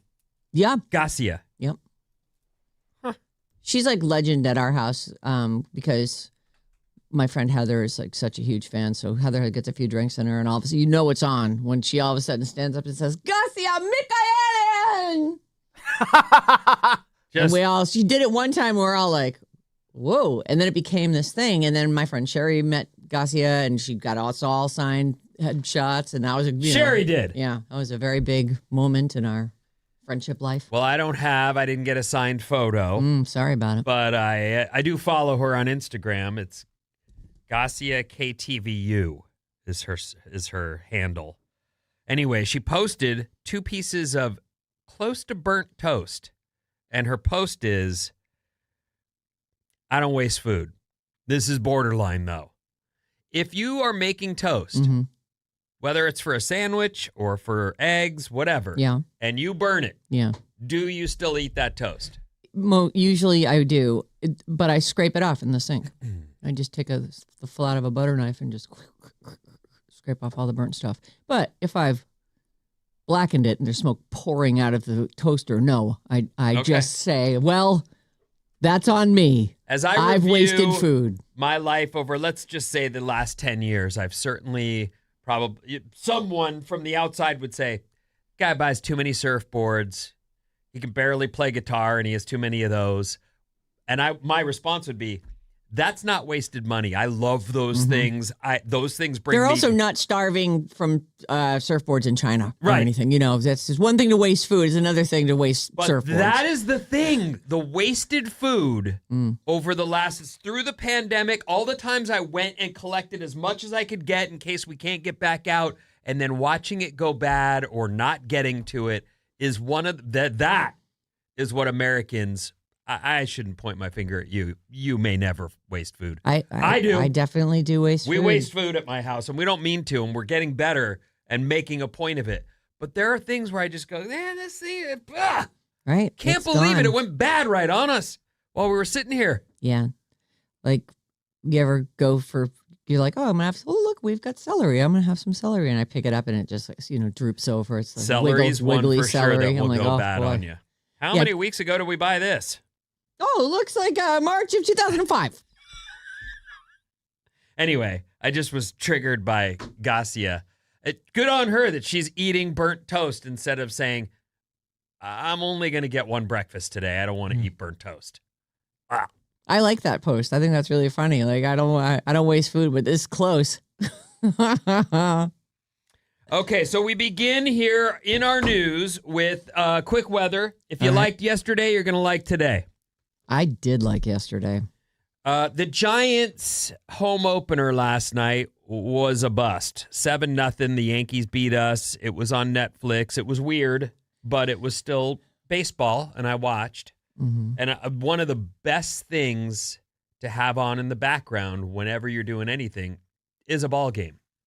Like you can glance over, you hear the crowd noise, you go, oh, what happened? And then, of course, they'll do a replay right there. And the vibe and the energy is well-paced. There's it's cool. I like it. So I'm glad baseball's back. Sports to fall asleep to. And it's most definitely the thing that is, it's summer. I feel it. Like, now that baseball's back, you get that, like... the boys of summer have gone. It's on. We've had warm weather. The clock has changed. I know, it's late, baseball's so back. late already. It's just like, oh boy. Oh, and also, while we're at it, Mhm. March Madness is back again today. And Oh, that's not over yet? No. We got to the Sweet 16. Okay. And now they'll have another 4 days where they lower it down to, I believe, the Final Four. Oh, okay. Yeah, the Elite Eight and then the Final Four. Mm-hmm. So we'll know more about our grids. Yeah. Our brackets. It starts again today. Okay. This was a question I wanted to ask you before we move on into the news because I saw someone say, with each update for ChatGPT, it has gotten worse, not better. Oh. And I thought, well, I know Sarah uses it, quite a bit. Yeah. Have you noticed any? I feel like it gets better. It's Okay. smarter and quicker. Good. Yeah. I'm not like, judging it. I just use it and don't. I do tend to check the things it gives me very carefully because it has had just blatantly wrong things. Like when I used to use it to just write a quiz and I'd be on the air going, oh, I just know that's wrong. Oops. I don't have to look it up. Yeah, that's like a known thing. I feel like it's gotten really, really smart. It's so. I actually have a story about an AI documentary that's coming out this weekend in theaters. Apparently, probably one of those limited release things, but I was reading it. It's just, it's a lot. It's coming and it's getting smarter and. I think, therefore, I am. Every now and then I'll see, because you see all the stories as we get ready for our show, and I see the stories that are, it's coming for our jobs, and then the other stories, which give me hope, are, this is a tool for humans to use to make life easier and better. Everybody's freaking out. It's not, but we've already seen job loss, so that's not phony. It's real. Yeah. It's happening. Mm-hmm. Yikes. So I don't know. I hope it does mellow out and find its place in our world. That's how things usually go. Well, there's a book I read, and it's the Dan Brown books. Oh, right. The book is called Origins, and in that book, there's a tech tycoon who is one of the characters, and as he's predicting what the future will look like, he goes full cyborg. He's like, humans and technology will marry, and that's will be the next stage of our evolution. There's another race coming, and it's not human. That is a good book. Actually, it is a good book. It has some excellent twists in it. I actually think Dan Brown is a fun read. I think he's actually, if you look at the beginning of the books, it says all of this is real and all of this has been researched. I stand behind everything that you're about to read. That's pretty impressive because some of it is like deep research he must have done to get there. And that book is got to be 10 years old now. Yeah. And we're seeing incredibly predictive. There were things in that book that I'm like, the whole bone conduction headphones. I was like, oh, that's kind of crazy. And then the next thing you know, I've got those Meta glasses or whatever and that's the technology that they use. It's pretty. It can be very intense. Maybe I'll go back and read that again because I enjoyed that book. It's a very good book. I believe he's a great writer. He's no Stephen King, but Stephen King is always going to be in my heart. Well, I just like to read things that are fun, Like I don't want to read heavy stuff or stuff that's going to bum me out. And I really have enjoyed Dan Brown's books, but not like I've enjoyed Stephen King. This is a question for you also. I know you try to put your phone down when you leave work, right? I do, yep. And do you find yourself twitching for it? I don't. I put it on the charger, and if I need to get an email or check text or something, I just flip my laptop open. Oh, okay. I see. Do you think, Maddie, that you could put your phone down Saturday morning and not pick it up again until Sunday morning? I mean, I know you physically can, but would you be like, I really need my phone. There's a lot in there. I can't. No, I don't want to. No, I could. You could. Yeah, I don't have that many interactions. So. What about like Instagram and stuff? I mean, don't you go on there and look at TikTok and? I do, but I could put it down for 2 days. I mean, yeah. What about you, Bob? Why would I want to do that? To see if you could. Yeah. I didn't use it that much at Burning Man. Well, that's because you were all baked on LSD. You couldn't even see straight. You had to close one eye to see one image. I know I can go without it. You do, but you wouldn't want to. No, I don't need to. I don't feel addicted to my phone. Okay. In a new poll, 76% of American adults say they sometimes watch not one, but 2 screens at once. Oh. And half of Americans are admitting they couldn't go more than a day without their phone. Well, there are things that I am doing on the phone that I can't do anywhere else. Well, they say the 2 screens is you could be looking at your phone while watching a movie or watching YouTube on a laptop with a TV show on in the background. I won't have that. Oh, I do that all the time. No, I do that sometimes too, but I'm not, the TV is background. There's no I'm not trying to watch the show. Right. And I would, there might be a TV on in the room, but it's definitely like if I'm watching a show, I'm watching a show. And I feel like because I'm super distractible, I turn all my notifications off and close everything up and put it to the side just so that otherwise I'm not going to give it my full attention and I'll miss something. Like young Joffrey will step out the window or whatever his name was, the youngest kid, and it'll be silent and I'll miss it because I wasn't watching Game of Thrones. It wasn't Joffrey. Joffrey was the evil king. It was the younger brother. Tommen. It was Tommen. Tommen. Close, something very close to that. Right. People are screaming at their radios. How could they be? Vinny comes in. We're all talking about Game of Thrones the day after that episode happens. And it was like, oh, yeah, like, oh, my God, it was such a crazy moment. He goes, what are you guys talking about? We're like, what do you mean, what are we talking about? When the kid stepped out of the window and pitched himself to death. And he's like, what? When did that happen? And we're like, oh, it didn't make any noise. So you were just looking at your computer. We do have to prep. And sometimes there's TV, and I admit, I do that sometimes. Trying to, what is it? You were watching, I was prepping. You were watching some Australian surf contest, and you know it. That might be true, too. 12% of adults, U.S. adults, these are Americans, 12% say, I always have 2 screens at once. Always. That's no way to live. A third say often. Hmm. And another third say sometimes. It's a thing. And I have walked in with my kids where my daughter will have something on the TV, but she's playing Roblox, and I will make her choose. Yeah, one or the other. Pick. Those are eating energy. And also she's destroying her attention span entirely before it ever even had a chance to grow. I know. That's scary. Your kids have been smartphones around the whole time. Their whole lives. Yeah. 64% of adults say they spend at least 5 hours a day looking at screens.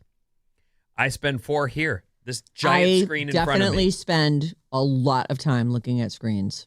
But I would say also, and that's part of the reason I make such a point to get outside, is because I sit on my duff for the 4 hours we're here. Yep. And when we first started broadcasting, half the time I was running the streets. You know what I mean? Like you go do bits, you'd be out, it'd be a little bit more adventure. And that has slowly become a problem. Like we can't be out. You can't do that. The phones don't work, whatever. And now I'm very sedentary. I know, so much more than I used to be. But I also want to be outside. I like to get the sun on me. And I feel like I have pursuits that have nothing to do with any technology, like the just gardening alone. I feel like that is good for me mentally and physically. And it's not surfing or anything. I'm not getting a workout. No, but I mentioned that the week when you were out, that you garden and you're into it, and it's I understand it's the same reason I loved painting the stain on the wall at it's your home. Yep. You fix something, you find yourself looking at it, proud of yourself. Yeah. Like, look at what we I did that. We can do hard things. This is, cool. Like, you have some, and then you check it off your little list and go, what's next? I did good things for my life today. Yeah. And as opposed to the damage and nonsense that we're up to other parts of the time. Right. We're just sitting on our butts looking at screens. What is the longest amount of time you think you could comfortably go without your cell phone for personal use? 8% said an hour or less. 26% said a few hours. A few hours is the highest percentage. Comfortably? Like, I don't want to go without it. I like it. So you're uncomfortable But I don't from the think it's get-go. a problem. You don't think in any way, shape, or form that you sound like an addict? No, I understand that I am alcoholics addicted. always say, I just like drinking. I'm just so I don't have a problem. I'm just always thirsty all the time. I hear what you're saying. I could quit, but I don't want to. I don't want to. Acceptance is the first step. Yes, I am addicted to my phone, but my life is fine. I don't find that when I'm on my phone, I start to feel sad. I start to feel depressed. Some people, they're scrolling and their feeds are negative and it tears them down. I will tell you, I've absolutely seen people who worry me with their phone use. I don't see you in that way at all. But you seem to be able to pay attention, like you're paying attention right now. Very recently, I saw someone where I was like, that's worrying me, like the way that person is in their phone. And I also think that you will see, as you become a parent, your kids will go, Mom's always in her phone. Yeah. And that happens to my wife. She's working. She would like to not work, but we need the money in order to be able to pay for the things that are necessary to keep our lives where they are.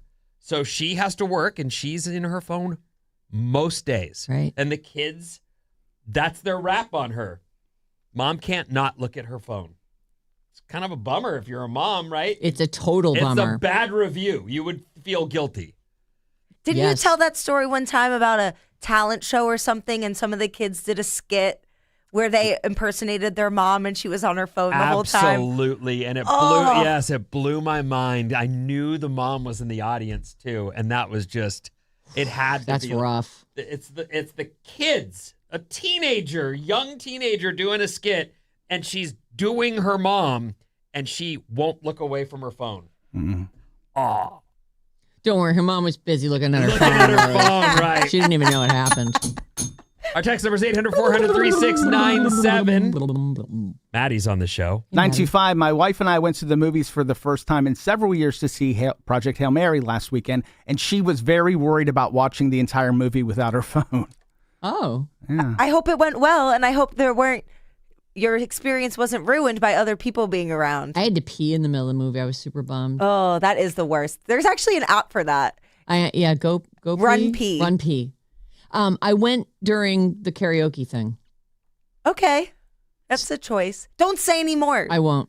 Vincenzo hasn't seen it yet. I'm going this weekend. Oh, okay. Are you taking Isla? I don't think so, but I know Christina wants to go. But weirdly, my weekend is already filled up. It's very strange. I have to come back into the city on Saturday, and then I guess Sunday at some point I'll go see him. I'll do my homework. I'm excited. I love this This book is so good. You're going to be very psyched by how the treatment of the movie. It's great. Hearing that from you makes me very happy. I hope you're not lying. I am not lying. Okay. 408, we were talking about wasting food. I wasted food until I learned about an ADHD refrigerator hack. Condiments go in the produce drawers and veggies and fruit in the door, so I'll see it. Oh, my God. That's kind of... I could not live that way. This happens at my house. This is what I'm trying to say, is I'm admitting that we waste food, and I don't say that with glee, but I will go through that produce drawer, and there is stuff just turning to liquid. And I think, so gross. It's only, 2 weeks has passed, I guess. Maybe longer. Ugh. Right. Yeah, especially if you buy organic. Our kids don't live with us anymore. Well, one of them lives out back, but we don't feed him. But it's been great. Since they've been gone, our fridge is clean. There's always room in it. Like, John we live close to a supermarket. So he's like, here's what I'm making for dinner. He goes and buys the things he needs, and then that's it. Like, it's actually been great. But then there's never anything good in there to find. Like, you can't root around in the fridge and see if you can find something good. That thing. Right. Whatever it is. Whatever it might be. Item that you go, oh my God, there's half a cookie in here. Oh. Whatever. Right. Looks around. Nobody's name's on it. What's coming up in the trash, Sarah? Hannah Montana, Lord of the Rings, and something docu-style for Maddie. That's the AI thing.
Alice 97.3, Sarah Vinnie, Alice's morning show, single day passes to Outside Lands 1 hour from now. We'll have your first code word of the day, and you'll have your chance to pick which day you want to go, August 7th through the 9th, Outside Lands in Golden Gate Park, courtesy of Another Planet Entertainment.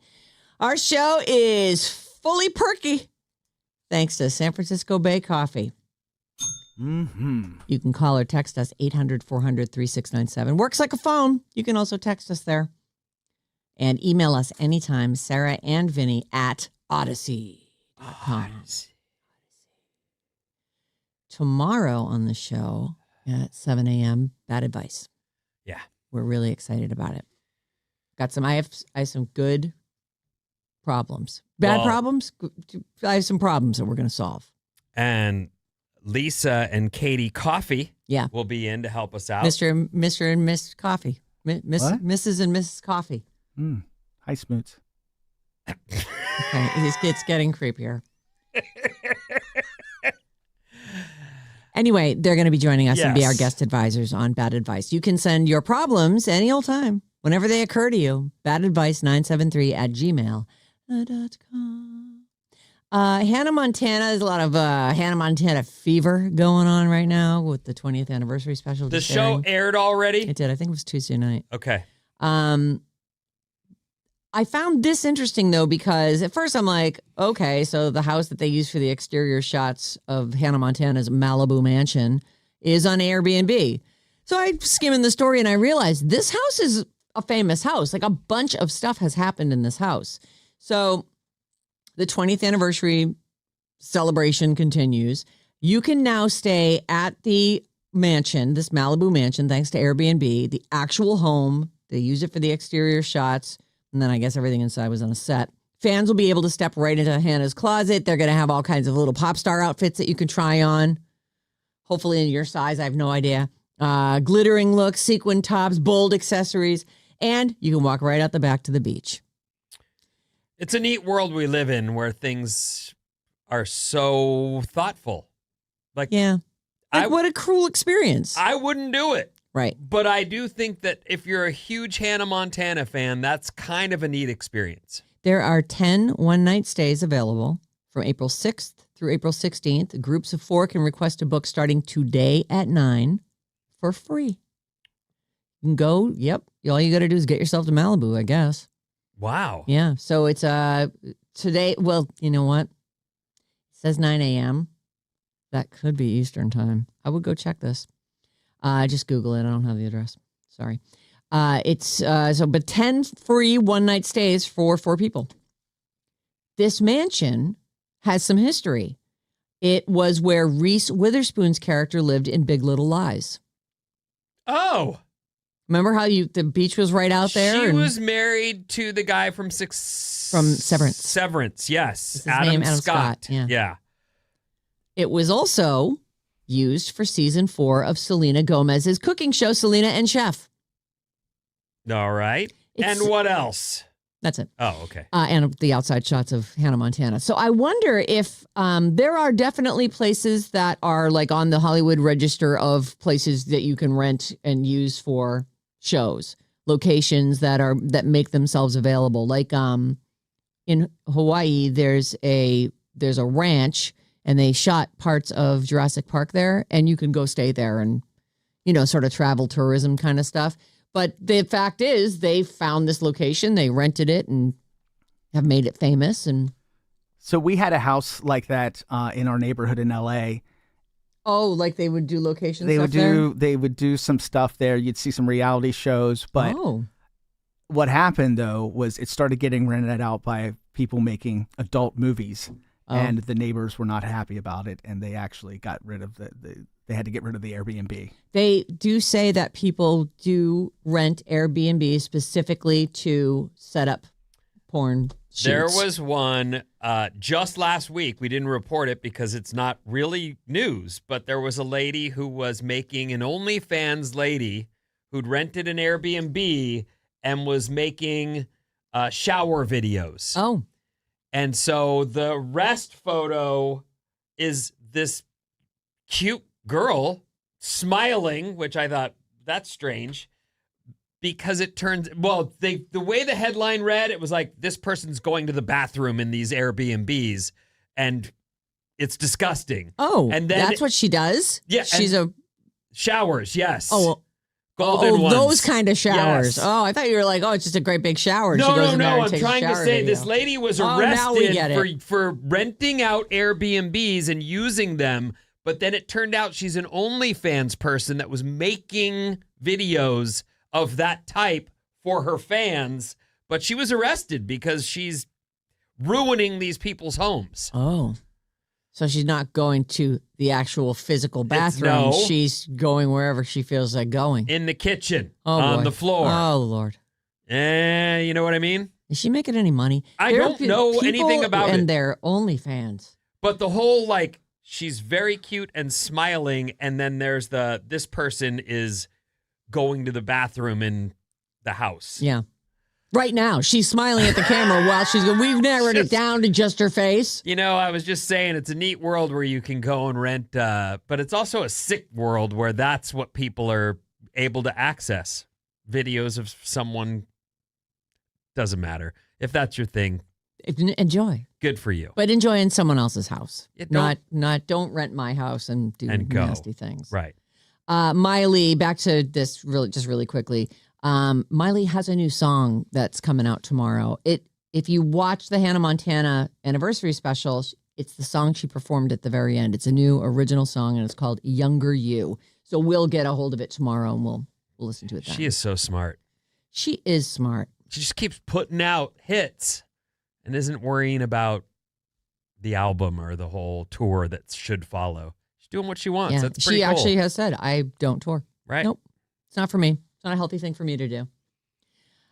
This has been floating around since yesterday. I didn't get to it then, but I did want to mention it. I'm a big Stephen Colbert fan. I used to love the Colbert Report on Comedy Central, and he has often demonstrated himself to be an uber nerd. He is a guy who can tell you anything about like the Lord of the Rings. It's like he's a student of it. So he is on his way out at CBS. They've canceled his show, and I think May is maybe the end. But he just got himself a new gig. He is writing a Lord of the Rings movie, which at first I went, okay. And he's writing it apparently with his son. So I was like, okay. But it turns out that he made the announcement in a joint interview in a joint video with Peter Jackson, who is pretty much in charge of all things Lord of the Rings. Mm-hmm. And this movie is one in kind of a series. The Hunt for Gollum is actually, I think they're in pre-production right now. They're casting and they're figuring out how to do this. So it's sort of a side story. Colbert's movie is going to be called Lord of the Rings, Shadow of the Past. And it covers 6 chapters from the book, The Fellowship of the Ring, which I believe is the first one. Chapters that weren't included in that movie. So he's going to take these chapters and flesh them out and write a movie. Have you read these books? Lord of the Rings? Yeah. Yes. They're ponderous. They're big. I can't imagine a kid today picking up and going through. There are a lot. I read them as a kid, but we had nothing else to do when I was a kid. You know, there's so many things to do now. But I love them. They are epic tales. Crazy things happen. My first exposure ever to and all of this stuff was the cartoon movie, The Hobbit. You remember that? They showed it in school when like something would happen and they throw the Hobbit they on. would throw the Hobbit on and put us all in the cafeteria. It would air on regular network TV. Yeah. I didn't go see it in a movie theater or anything, but it was just one of those. And I was so captured by that just all these different various races of people and each one with their own. Like there's elves, there's trolls, orcs scared me. Orcs are horrifying. Obviously, the hobbits. This is from 1977. The cartoon. Yeah. I loved that. And so after that, and then there's other books besides The Lord of the Rings and The Hobbit. There's The Silmarillion, and there's a few other ones. I've branched out a little bit, but I'm sure there's more. I'm looking at the art, and I've looked it up to see what the art looked like because I have no memory of the movie that you guys are talking about. Oh, I never saw that. Oh yeah, that's it. That's it is right there. Can you see it? Yeah. No, I like I said, I've watched that a billion times. Yeah, I never seen it. I was Remember the obsessed with scene it. with Smaug when there's the one scale missing, and he. Yeah. So good. Anyway, I'm not a nerd the way Stephen Colbert is, but I have read those books. Well, I was just thinking I would never consider reading these books. There's no way I could. But I would think that the chapters that got left out of the movie are the most boring parts, right? It would, especially since he made 3 movies out of The Lord of the Rings.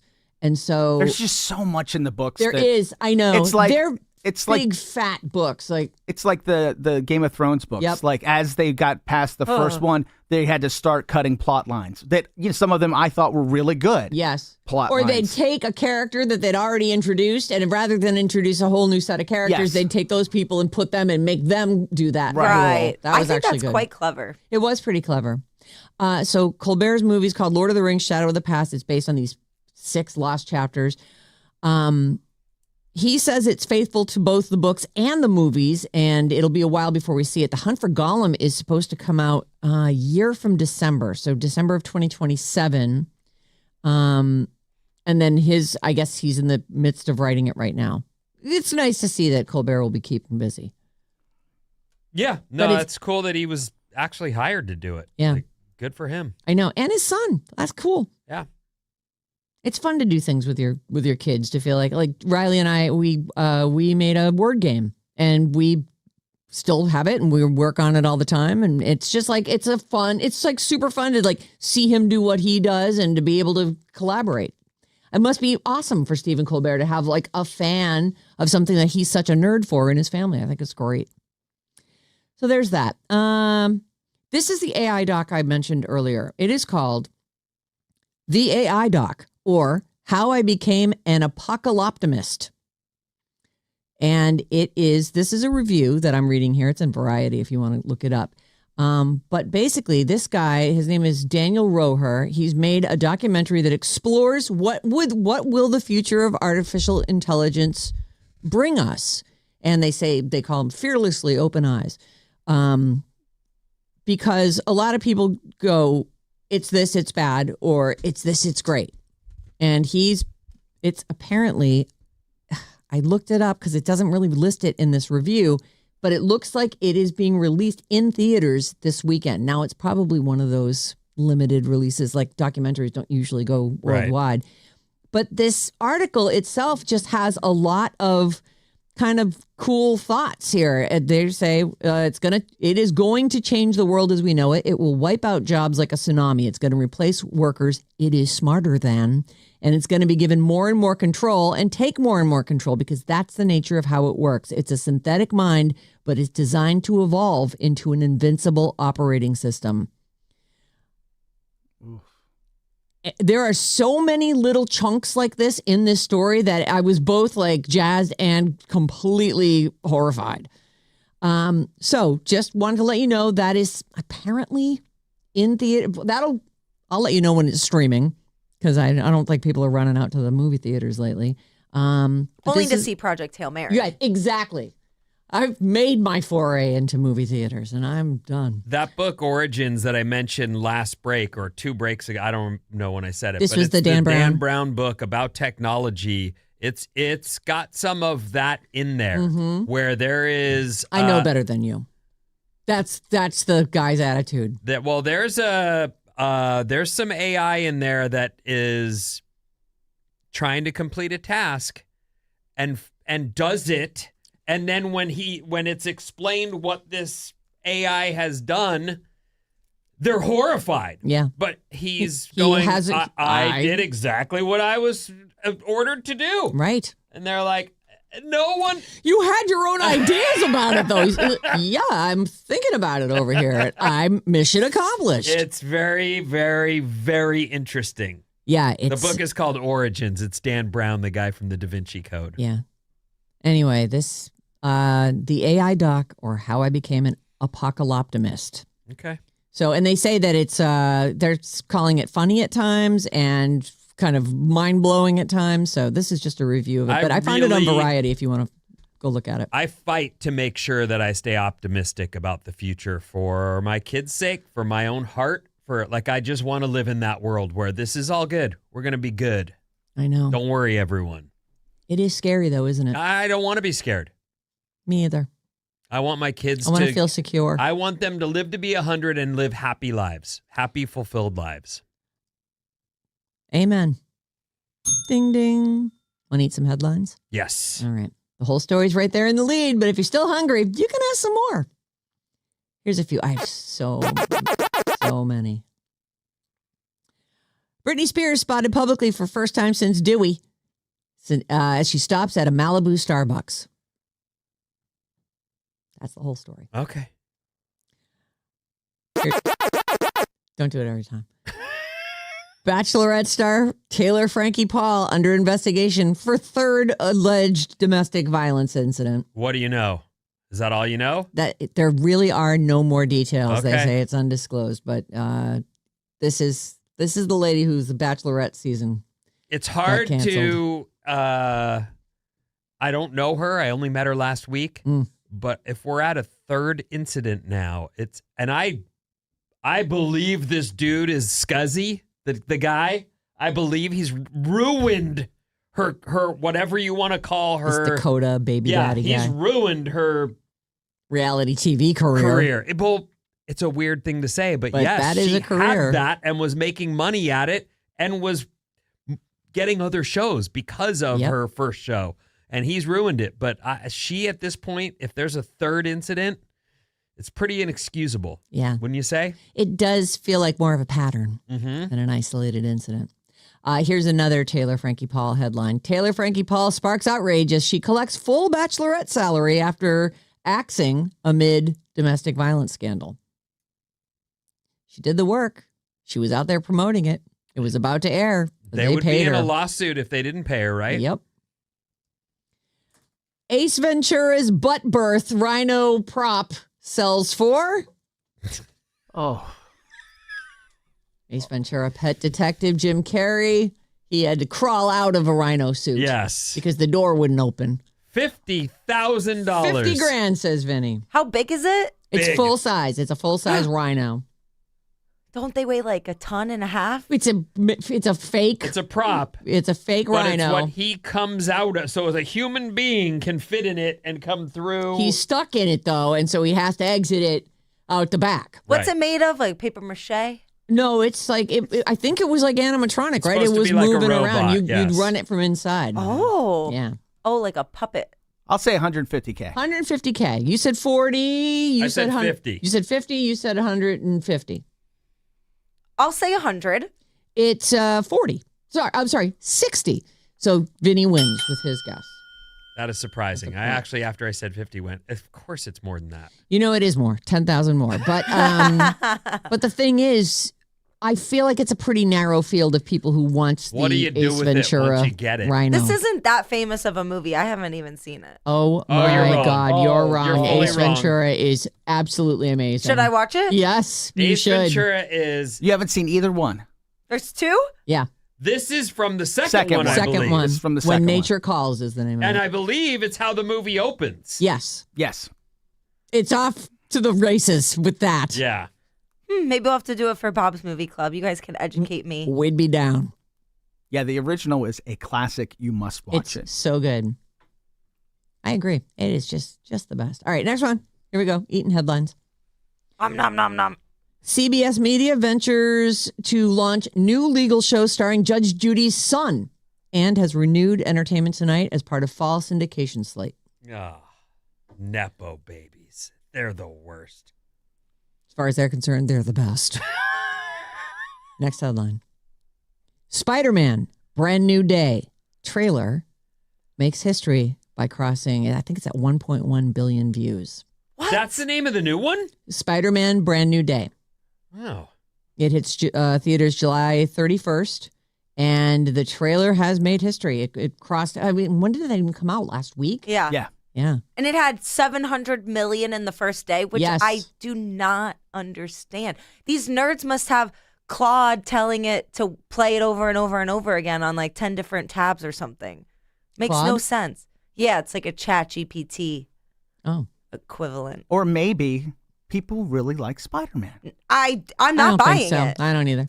Spider-Man Brand New Day trailer reached 1.1 billion views. It is now the most watched trailer in history, and it's only been out a week. So crazy. I haven't watched it. Is it a good trailer? Yeah. I didn't watch it. Oh, Maybe everyone at the film house was voluntold to play that nonstop starting immediately. Right. We need the views.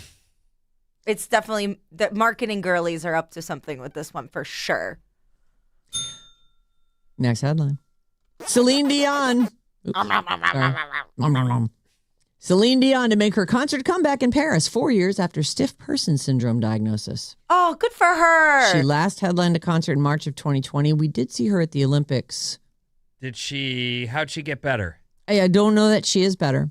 Well, I think she's found ways to cope with it. Remember, she was sort of like having normal situations. They did a documentary about it. She was having like kind of a normal-ish life at times. And then all of a sudden she's having this thing where she's just stiff as a board and seizing. It was crazy. But she's coming back. She's working around it or doing whatever it is she has to do. But she's doing her concert comeback in Paris 4 years after stiff person syndrome diagnosis. And that's all I got time for. I hope you're full. It was really, really good. Great. Headlines. I didn't get to these last time. Pancakes and engagements and more after these.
Alice 97.3, Sarah Vinnie, Alice's morning show, all hopped up on San Francisco Bay Coffee. We just shot a fun little video for them. It's good. Do we need to recut any of that? Do you think that do we get it in one? Do we ham it up enough? Oh, yeah. You guys always get it in one. Okay. That is some of the most fun that we have when we make those videos in one take. Okay. Yeah, the one-take wonders. That's what they call us. The one-take wonder twins. Lisa's going to love that one. You think so? Oh, yeah. I have a feeling she's going to go, you should try 2 takes. Or 3. I mean, take more than... She goes, can you guys make this thing? I'm like, there's 2 minutes left in this song. I think we can do it. Listen to the Sarah Vinnie Full Show podcast on the Odyssey app, Apple Podcast, Spotify, or wherever you get your podcasts from. What's up, everyone? This Alice Report is brought to you by Another Alice Escape with Bruno Mars, live in Miami. Download the free Odyssey app. That's right. You go to your app store, you get the free Odyssey app, and you listen to Alice 97.3 for a minimum of 1 hour for your daily entry for your chance to win a trip for 2 to see Bruno Mars on September 19th at Hard Rock Stadium in Miami. It will record your hour. You don't have to worry about it. You just listen. Don't even have to enter. You're getting entered automatically. The trip includes round-trip airfare plus 2 nights hotel stay for winner and a guest, courtesy of Atlantic Records. This is a national contest. Get the free Odyssey app, and you could be headed to Miami to see Bruno Mars live. That's all there is to it. Yep. So very easy. Cool.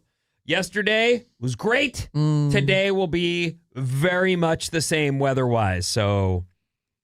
enjoy. It was a beautiful day yesterday. Yeah. Perfect day. Looking good. Slight high clouds overhead here in downtown San Francisco, but still. Right, like a haze. Yeah, a little hazy. I thought this isn't really the most important story of the day, but I'll lead with it anyway. Is it pancakes? It is pancakes. I wanted to hear about pancakes. Okay. Pancakes.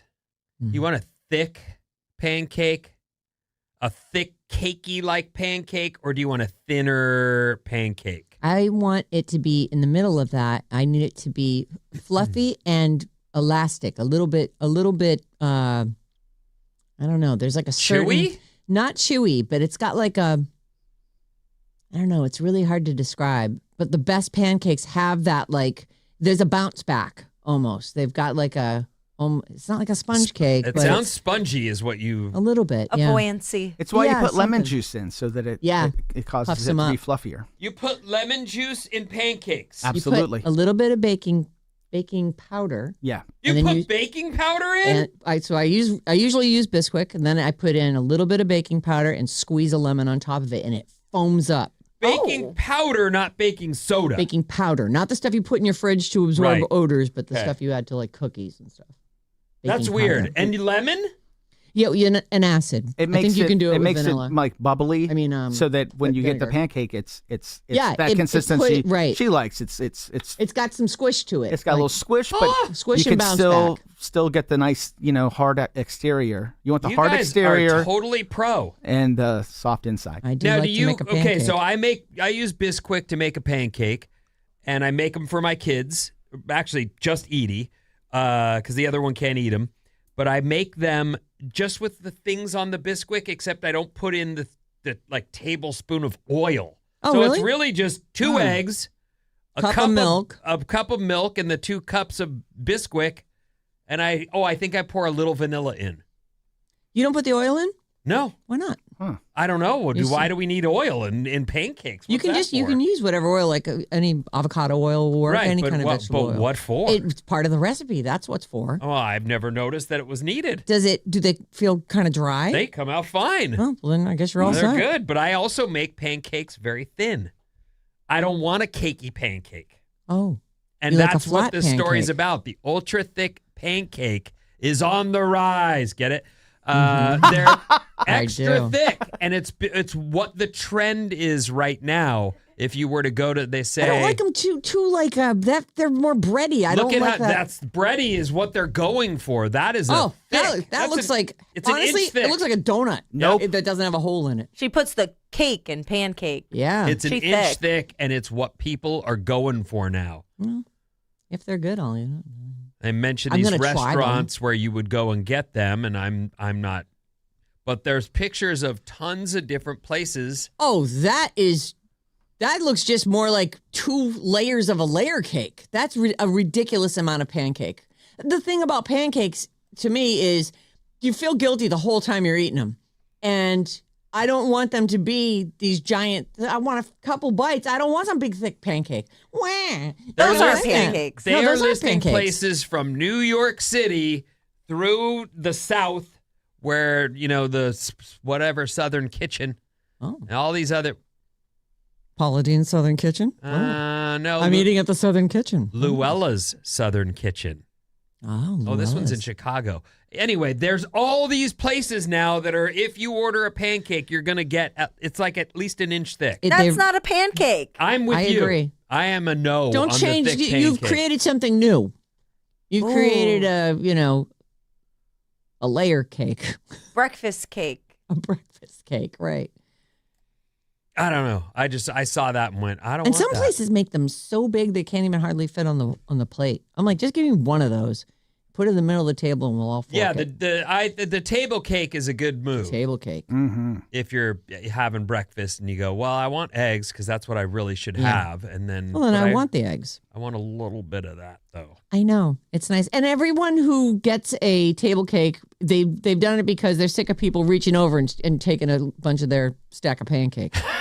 Because everybody wants a little. And if you only have a few bites and you feel like, I didn't eat a bunch of pancakes. Well, also, an actual, especially when they put that gigantic thing in front of you, by halfway, you're like, I have had about enough of this. Anybody want the rest of my pancakes? They're all the same bite. Yeah. There's not There's flavor fatigue. Mm-hmm. Sick of this. Ah. Plus, those huge ones like that, they soak up all the syrup, and now I'm constantly putting more syrup on. And then they expand in your stomach. Yes. And then you're full and kind of feel a little bit pukey for hours. I can't even move. Yeah, I'm just fresh up. I ate breakfast and I'm going to go back to bed. Kind of not making it sound awesome to eat pancakes, which it You is. can't eat that You many can only pancakes. have a couple bites. Yeah, a couple bites. I feel pukey. You know what I'm talking about. do. Well, yes. I mean, Ooh. it's very descriptive. It's clear. I could have just said full, but I'm beyond full. I'm actually. This story is kind of funny. It's science. A new payphone outside a coffee shop on a Boston University campus is a strange sight. A payphone. It's a canary yellow box with a sticker pasted across the top that reads, "Call a boomer." Oh. On campus, on a college campus outside a coffee shop. And all their parents are boomers. The other phone is across the country. Oh. In Reno, Nevada. Oh. This payphone box sits in a common area at a senior housing community. Its sticker, in contrast, says, "Call a Zoomer." I love it. So it's an immediate hotline outside a coffee house on a college campus and inside what would be considered, I guess, the meeting place, the rec center, the senior housing community. It's the common area. I love this. And so here's an old lady picking up her side of the phone. Hello? Hello, dear. Now, who am I talking to? This is an experiment. I love it. Designed to bridge the generational divides, also known as Bridge the Gap. They say they've done this test to address loneliness in the two groups that experience the highest level of social isolation. Oh. Young adults and seniors. Wow. I hear this about young adults. I don't see this about young adults. I just don't see it. Because they're all in their rooms alone. I know that on my street, and this is just what I've seen, and I'm not around and I go to bed early, and so maybe I'm completely wrong. The young ladies in my neighborhood never were out of the house and hanging out. Ever. Well, I think as they hit teenage years, it was like they locked it down or something. And so you're saying they ran around as kids, and then you never saw them again. I never saw them again. And then I see them now, I'm like, that kid grew up. Mm. In their time that I bedroom. last saw them in their bedroom. In the dark in my bedroom. And I don't know what that is. But in general, I see most kids are out, they're playing, they do things. Yeah. I don't know this antisocial thing, but maybe it's the computers, maybe it's tech, maybe it's, I just have a good neighborhood. Maybe. I don't know. I see kids in high school. I live near a high school. They're all chatting and playing and on their e-bikes. This kid, I just did the story about the e-bike, the new e-bike rule. Yeah, well, that they're trying to get they're trying to pass. And yet there I am driving to pick up my kids yesterday as the high school's letting out and they're all, jumping in front of me. Yeah. And this kid's on an e-bike and he just hucks a wheelie and rides in the lane forever. And I'm behind him going, this kid's so rad. Like, I realize that he could get hurt and it's not smartest thing but he wheelied the whole street. Helmet? He had a helmet, I think, but it didn't matter because he was so cool. He was fully in control and just hucking a wheelie the whole way. And that, he's the hot guy. He's got to be. Like, all the girls are probably all swoon. Right? Sure. If you say so, Vin. Don't they? Wouldn't they? He sounds dreamy. He does sound dreamy. Anyway, back to this thing. If a Zoomer picks up the phone outside of the Pavement Coffee House, it automatically calls the phone in the rec center. And vice versa? And vice versa, exactly. So they pick up the phone, they get an old person, or in Reno, they pick up the phone, they get a young person. If they pick up, that's the deal. You got to pick up the phone. How and interesting. You get to chat. Once the novelty wears off, I wonder if there'll be actual connections made and interesting, deep conversations, like to talk to someone who can tell you some stories and to hear about the hopes and dreams of someone young. Like, I think it's actually very sweet. I think it's fun. I got a couple texts from the 408 saying there's a similar phone in San Francisco. It's outside of a bar. It says call a Republican, and the opposite phone is in Texas, and it says call a Democrat. Oh, that's funny. And does it actually work? I'm assuming it does. Yeah, I mean it's outside of ours. Someone definitely demolished it. Oh boy, well that's funny. Young couples. Oh, we've got our own. We do have one fianced young lady here on the show. Affianced. How do you say it? I think it's affianced. I don't know. Okay. Well, engaged. Let me start we have over. an engaged couple on our show. Here's your headline. Young couples would rather take engagement trips than buy engagement rings.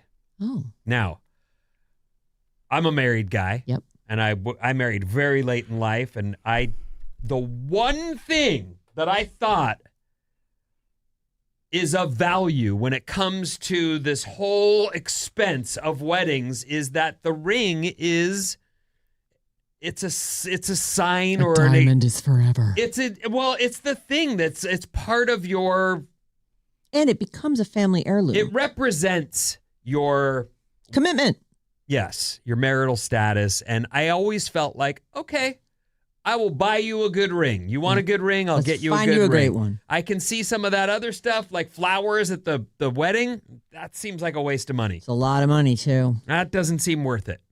But the ring. And yet, young people are now thinking that an engagement trip is better than an expense. And I'll give you another, just let me add to it before we go to our Bob. Sarah's engagement ring, you've described it as barely a chip of a diamond. Yeah, it was just a little thing. It was a third of a carat. It's tiny though. I mean, there's more ring than diamond. I wound up getting it reset and used it as one of the side diamonds. It was so. And you still tiny. don't wear it though. I don't wear it. I don't really. I know. I don't even know why you bothered to redo it. I know my buddy bought his wife of, 10 years, wanted a new diamond, a bigger diamond. She wanted the upgrade, and they went and did it. He was like, all right, I'll get you another diamond. So I don't know, but Bob, what do you think of the trend that young people are saying, I don't need an engagement ring, I'd rather take an engagement trip? I think that aligns with my generation of how we prioritize experiences versus stuff, I guess. But it's personal because more so of a trend I've seen in my life than skipping the engagement ring is that both people get an engagement ring instead. Oh. I have a couple of friends who are engaged and they both picked out a ring. I like that. Even heterosexual couples. No, I understand. Yeah. But so you're saying your husband has a diamond ring? No, he doesn't. Husband to be. No, he doesn't. But I know people who do. It's, what I like about that is it's like taking a tradition and bucking a tradition at the same time. Yeah. Like it's definitely, I can see that. Like, John, actually, he doesn't wear a wedding ring anymore because he had to get it cut off his hand and he just didn't bother getting it back on. I'm there now I went and bought a ring and it was too loose. Mm-hmm. And when I talked to them about making it tighter, they said, it's too close. We will ruin that ring if we try to size it down. And I was like, ugh. Oh, no. So I went and bought another ring and sold that one, the one we used as if it were a prop, I guess. Right. But I needed it to stay on when I surf. I couldn't can't be worried about taking it on and off, and I can't have it. It was going to come off when I'm out paddling. Like, you're flinging your arms. You can't keep one finger folded up. Yeah, you can't. No. So now the ring is snug, and I will end up having to have this taken off. Yeah, John he had not been able to get his ring off in years, and he hurt his hand, and they had to cut it off of him. Yeah, that's where that will go. I know. And he's just like, I'm like, so you're going to get another ring, right? He's like, I don't know. I'm like, okay. I mean, I don't really care. I'm not a jewelry person, really. I like the concept of the engagement ring. I do too. It's nice to have a symbol. Sparkle. And that's it's pretty. The symbol. It's the symbol of your marriage. The engagement ring, the one that she's got on her hand. If I had picked it out, I would have picked something completely different than she did. Right. So she was very specific in what she wanted. Knew what she wanted, and I was happy to get what she wanted. I wasn't going to try and surprise her with something where she goes. Well, you already had 2 kids, so it wasn't like it was. Did you choose yours? Yeah, that's the thing is most couples, every other engaged couple I know, they picked out the ring together. Mm-hmm. I wanted him to pick it out. He picked it out completely on his own. You wanted the thing that he thought. Yes. You didn't even tell him to kind of cut or anything? No. Nothing? No. Do you love it? I love it. It's exactly what I wanted. I didn't even know what I wanted. And it's a little too big. Both ends. Oh, no, that was another it's thing that I was like, I will get you what you want, but I don't need you to become a victim of a robbery. Like, let's not be ridiculous. Both of our moms, that was their first thought. Are you sure you want to wear that around San Francisco? I'm like, yeah, I do. Thanks so much. It is a nice ring. Thank you. It's really pretty. Very sparkly, too. Do you know if it's like a blood diamond or a synthetic diamond? Oh, it's lab grown all the way. It is? Oh, good. Oh, yeah. That's synthetic? It's not synthetic. Really it's synthetic. Just not occurring naturally. Yeah, they can grow diamonds now. Like but they do. I think they call them synthetic diamonds, don't they? Or is that just lab grown? Lab grown diamonds, right? A synthetic one is like a cubic zirconia, or something. Right. So what you're saying is that ring, if it were a so-called not lab grown or found in nature, would be what, 3 times the price? Yeah, I think 3 times as much. Oh my goodness, that is surprising. But it's gorgeous. It sparkles. It is. You wouldn't know. It's a real diamond. Otherwise, I wouldn't know. And lab-grown ones actually come out more perfect. Yeah, they're clear. There's no flaws. Wow. Well. Something new every day. Anyway, young couples, they're going on trips rather than buying the big, giant engagement ring. Yeah. I don't know. I don't know how I feel about that, but it isn't my wedding, so I do believe it's about the woman and what she wants. Mm-hmm. If she wants a ring, then that will be the symbol of your marriage, and if she doesn't, then let's go surfing. Great. Mexico it is. I don't want to go to Mexico. I want to go to Paris. Oh. Okay.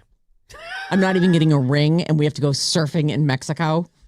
Our text number is 800-400-3697, and Maddie's on the show. We were talking about that payphone in San Francisco, 650. The San Francisco payphone is outside of a tattoo shop. I know because it's next door to where I work. And yes, it calls a phone outside of a bookstore in Texas. Oh. So that's kind of cool. That is cool. I'd like to go check it out. That was the call a Republican, call a Democrat? 408. I started a friendship party in my neighborhood. The age range is from 28 to 80. Friendships are cheaper than therapy. Yes, they are. I love it. Way to build a community. You know, that is actually really I will tell you nice. something. I have had neighbors that I have falling in love is a strange way to word it, but I've gotten to know elderly neighbors, and it becomes a thing. Like, you remember the neighbor his name was Dennis. He lived next to me in San Mateo. He was an old guy. He was an old sailor guy. I'd gotten to know him. We chatted. He was right next door to me, and then he got cancer, and he was still out there mowing the lawn, and I would be like, bro, let me help you. And we got to know each other, and he was someone that I really cared about, and then he went to heaven, and it was very sad.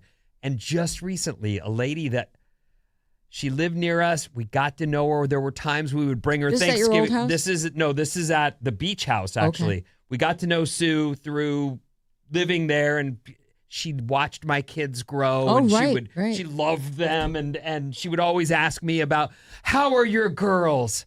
And then she just passed away that last week. And it was one of those things where you go, it's awesome to be part of their lives towards the end, because they are lonely and they do have full lives, but here they are at the end. It's nice to give them the attention, and you'll benefit from it too. Definitely. Greatly. I love that friendship party idea. That's a great idea. Yeah, that's what great. I mean. That's what I'm getting at. 510, a former friend's second hubs picked out the ring. On the announcement pic, she stated how excited she was, but how ugly the ring was, and that she was making him replace it. They didn't last long, if you're wondering. But I'm sure you could have guessed. Jeez. That's a bit of a miscommunication. God. Yeah, I also feel like if you don't like the ring, don't post about how, what an epic fail the guy was. Like that. It's really, yes. That just feels really rude and disrespectful to me. It screams. Well, imagine the guy's like, oh, that was $80,000. Yeah. That was my whole savings. I just spent $80,000. Well, I don't know. What do you think diamond rings cost? I don't know. I hope not that much. I would be mad if somebody spent $80,000 on a diamond. I'd be like, that is, return that right now. We're getting a car. I bought that for you. I don't want it. No, you do. No, I don't. You know what? I'm going to go sell it. Get it on! It's like, that's more than a year of grad school right there. Jesus.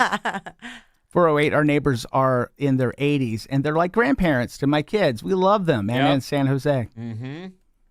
We've had old people, still people. Yep, the whole time. We've had controversy about the Pac-Man sound. 415, good morning. I've just got to say the Pac-Man noise has grown on me. And my 4-year-old Hawk and 7-year-old Wolf, awesome names. Wolf? Hawk and Wolf? My God.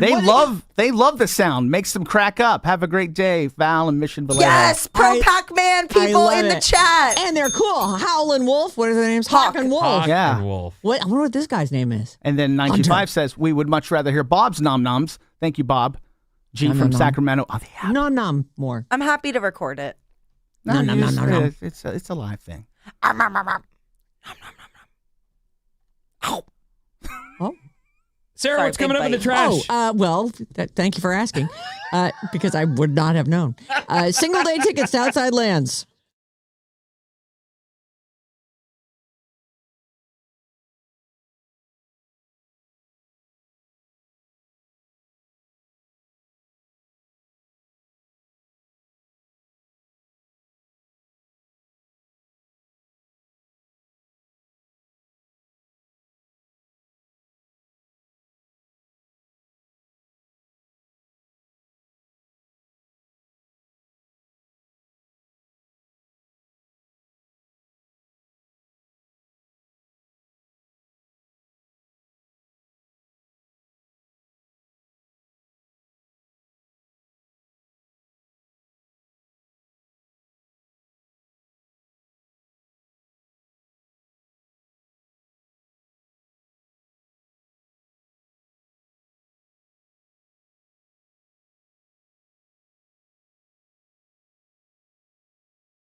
Alice 97.3, Sarah and Vinnie, Alice's morning show. Outside Lands tickets, let's give them away. Take the code word MUSIC, MUSIC, and enter it in at radioalice.com, and you're in the running for Pick Your Day passes for Outside Lands. You get to choose which of the nights the days, I should say, that you want to go. It's August 7th through 9th.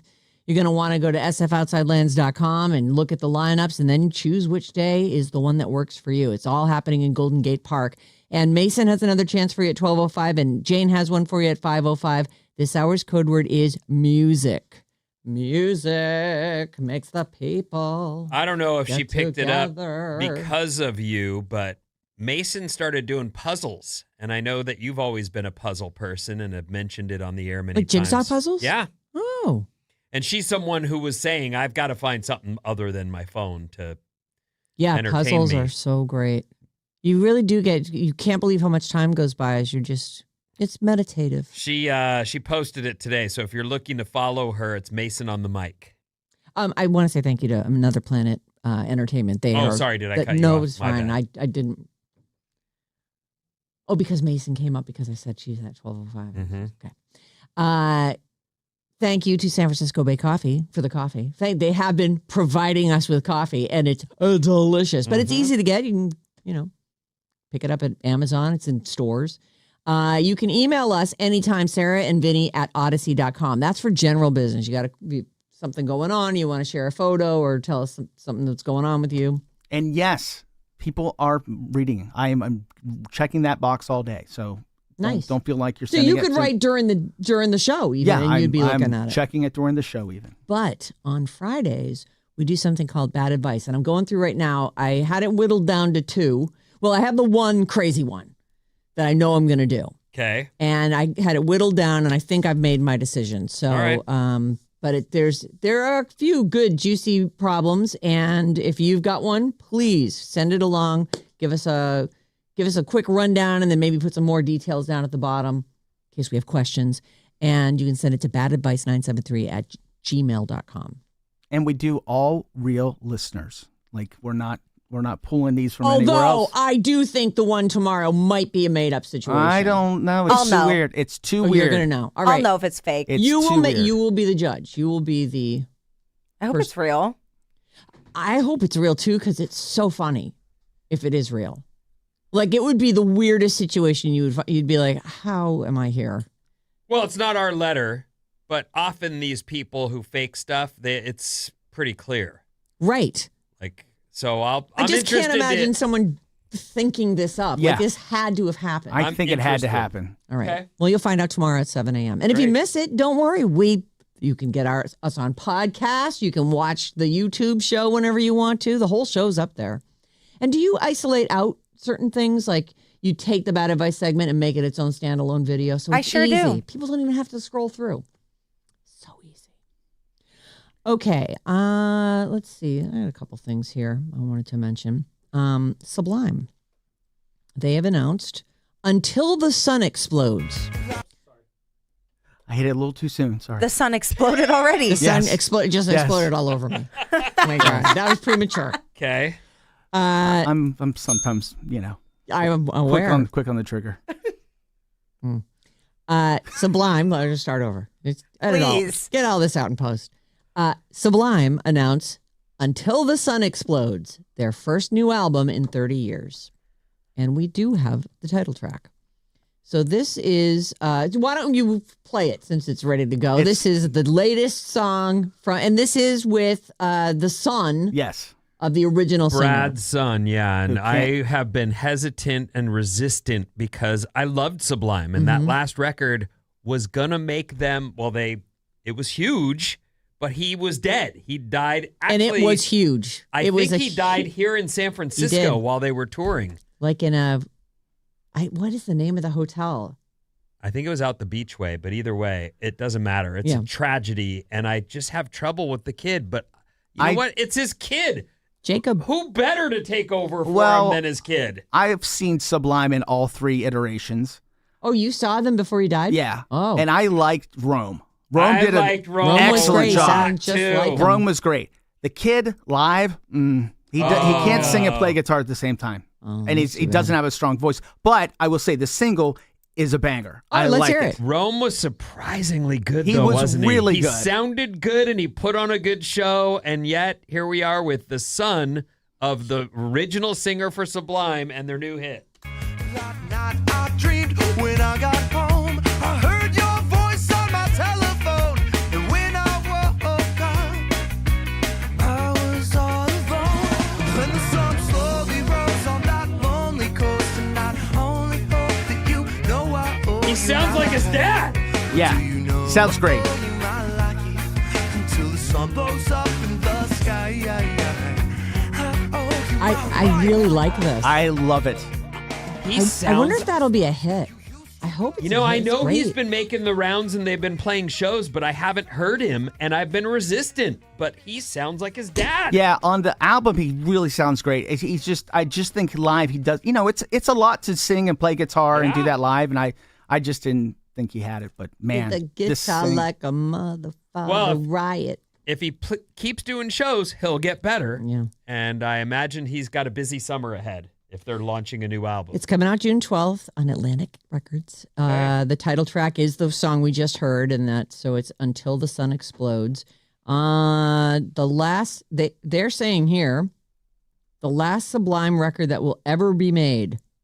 Oh, the last Sublime, I think they're saying the last Sublime record that will ever be made is self-titled. It's that Sublime, that original one. What? Although maybe not. I don't really understand. He's talking about loves his dad, and he says sure he it's a does. tribute to the expansive works of Sublime. It's an acknowledgement for all that my father's done for me my entire life, and most importantly, it's a thank you. I love you, Dad. I owe you my life. I think he died before his son was even born. I think that's true. But that's the same. It wasn't the case with Frances, but she only knows of her dad through the stories of Kurt Cobain. She never got to really. No. I think there's a couple photos of them with him holding her. She was a little baby, so kid. she won't remember any of that. So there you go. If you are a Sublime fan, I thought that sounded like a pretty good song. That sounded really good. The security guard at the center of the Chapel Roan hotel drama has broken his silence. I love this term, broken their silence. Yes. And I have to say, this is just my opinion. It is meaningless, but here it is. This guy does work for her and got put up to this. Just the way that the delivery of this thing feels like he was advised. Maybe he's got a lawyer. I really did feel like that feels forced. So here's what we've got. And this is who? He is, so a couple of days ago, this was, I think, over last weekend. I think this Chapel Roan story was like first thing Monday morning. She's having breakfast in Brazil, I think in Sao Paulo. And she's got her security team with her and this little girl. And actually, the woman's name is Catherine Harding. And the baby is Jude Law. So no, she's 12-year-old now. So she's a little girl, and she goes walking by the table, and she's, oh my God, Mom, I think that's Chapel Roan. Oh my God! And she walked back by and went back to her table. Didn't interact with her, but took a look just to see if it was Chapel Roan. And then a security guard came up to the table and made the little girl cry, like, you don't do that, you don't go over there, you're harassing her, whatever. So, and the mom, who's super pissed about this, and I think it was the dad was the one that said stuff. The dad's a soccer player. Stepdad, famous soccer player. Yeah, and he was really mad about it, and they, their parents, of course, they're very protective of their kid, and it doesn't even sound like the little girl did anything. So this guy, his name is Pascal Duvier, or Duvier, I don't know. He is the security guard involved in the controversial incident with Chapel Roan and Jude Law's 11-year-old daughter, Ada. He backed up her account that he is not part of her personal security.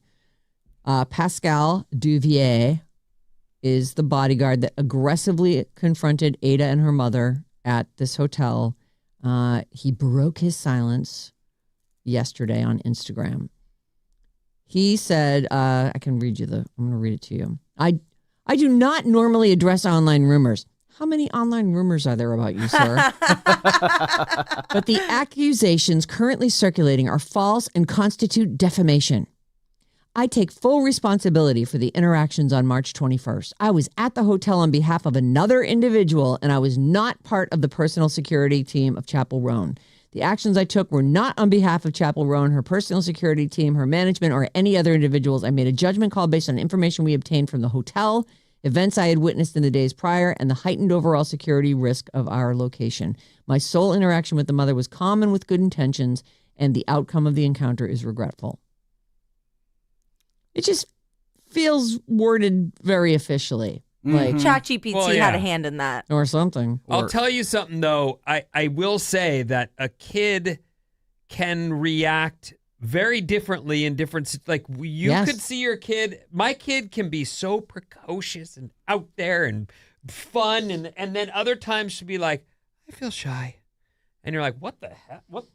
They kind of go back in their shell. And they get that, like, and there's other times when there's things that I've said in a moment, not in a corrective way, but just whatever. And then I look and they're like about to cry, and you go, what did I even do? Because there's just different sensitivities at different times. Yep. And it's possible you say something you think is very matter of fact, and they're hearing it for the first time and go, oh my God. This guy may have been a complete pig. Or he may have just said, please don't come by. And she felt shy, or it sounds like he's a security guard. He might be 7 feet tall. Right. We don't know. Some big guy comes over the table to reprimand you, and you are a little kid and you. Yeah, I'm just trying to say a kid could overreact, and it may not have been that bad. But I still would be bummed if my kid cried because some dude, Right. Chapel Roan, for her part, had been like, I don't know anything about this. I didn't see any kids. I certainly didn't send anybody over there. I do not hate children. Like, that is crazy. So, because she was getting the brunt of this. Yeah. And a lot of people came out after this and said, I saw her in a store and she was very, very much like, don't talk to me, made a scene about it. And so, I don't know. She has a reputation. So I think she definitely has a reputation. Yeah, so I think that goes with this. Like, okay, here's a. I remember a story about, and I can't think of her name, but the story was this lady can't perform, and we've got to send her to performing school. It was Lana Del Rey. That lady. And it was like an interesting thing that you may need to coach up your talent before they get out into the general public. Right. They may need to know that soundbite will follow you forever. You need to be careful what you say. Like, I miss thrifting. That was one of the Chapel Roan quotes where you go, well, you could easily go back to that. No one will bother you. Just stop singing. You can give it all up. You poor dear. I think she will give it all up. Why do you think that? She just went topless at an award show. I think she likes it. That's a boo-hoo. She's just got to get used to it. I think that she likes it too. And I think that if you are someone that performs and has worked hard at it and writes songs, it's something that stuff comes with that. Right. The flip is that, she's a strong woman who's asserting her position. Like, this is how I feel about it. I don't like to interact with people. And that's just the way I am. Right. Well, it sounds like she's surrounded by security and that they're mean. So she shouldn't have any problem interacting with anybody. So you call BS. You think this was her security guard? I agree with Vinnie that you cannot tell how a child is going to react to something. And it is true when a child feels reprimanded and she's a little bit scared and she's already kind of amped up because Chapel Roan's like, I can see a kid having a meltdown and the parents also overreacting like, oh my God. What did you do? Felt attacked. Right. But I felt like that statement that the guard put out felt like put out a statement and here's what it needs to say. We need you to take this bullet right now. Yes. And maybe maybe I'm wrong. I often am. The truth is it doesn't matter because everybody is believing that she was somehow involved despite evidence against it because she already has this reputation. Yeah. So it's like, if I heard that she yelled at the girl herself, I'd believe it. That's the kind of lady Chapel is. Yeah. Chappelle. Yep, that jives with what we know about her. Rest in peace, Dash Crofts. I think I only know one Seals and Crofts song, and it's Summer Breeze makes me feel fine. God, All we're right. good singers. He is dead at 85. 85. Dash Crofts. That's a good long life. Yeah. Seals died a couple years ago. Maybe like 2022 during the pandemic. Anyway, that's really all I have I'm to always say about impressed that. when the people who came through music and toured their, what's off and got all the stuff, the free drugs, the groupies, Yeah. And then they still live into their 80s. I just read an interview with Keith Richards. I knew it was going to be Keith Richards. And that guy looked like he should have died in 1975. And yet, he's a delight. Now, I don't know. I read it, I'm saying, so I didn't see it. You can't understand it. No, I know. But he is in this written interview. He's funny. He's charming.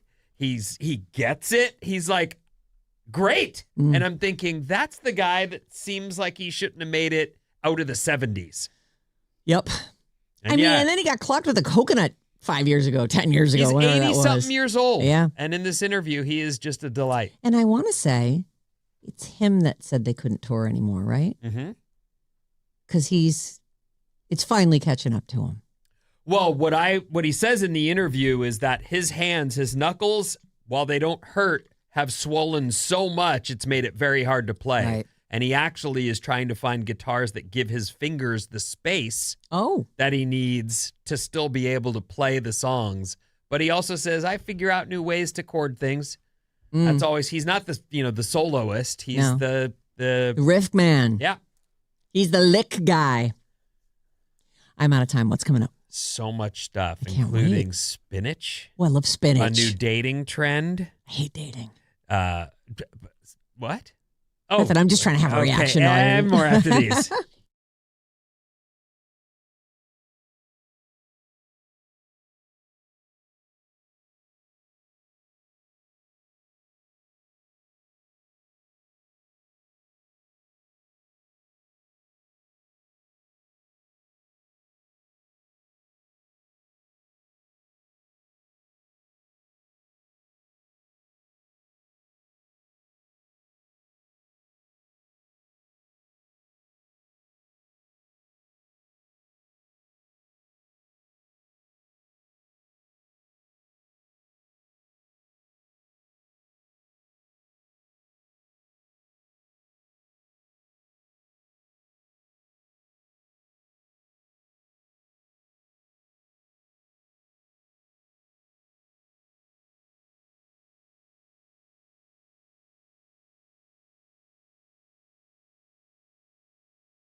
Alice 97.3.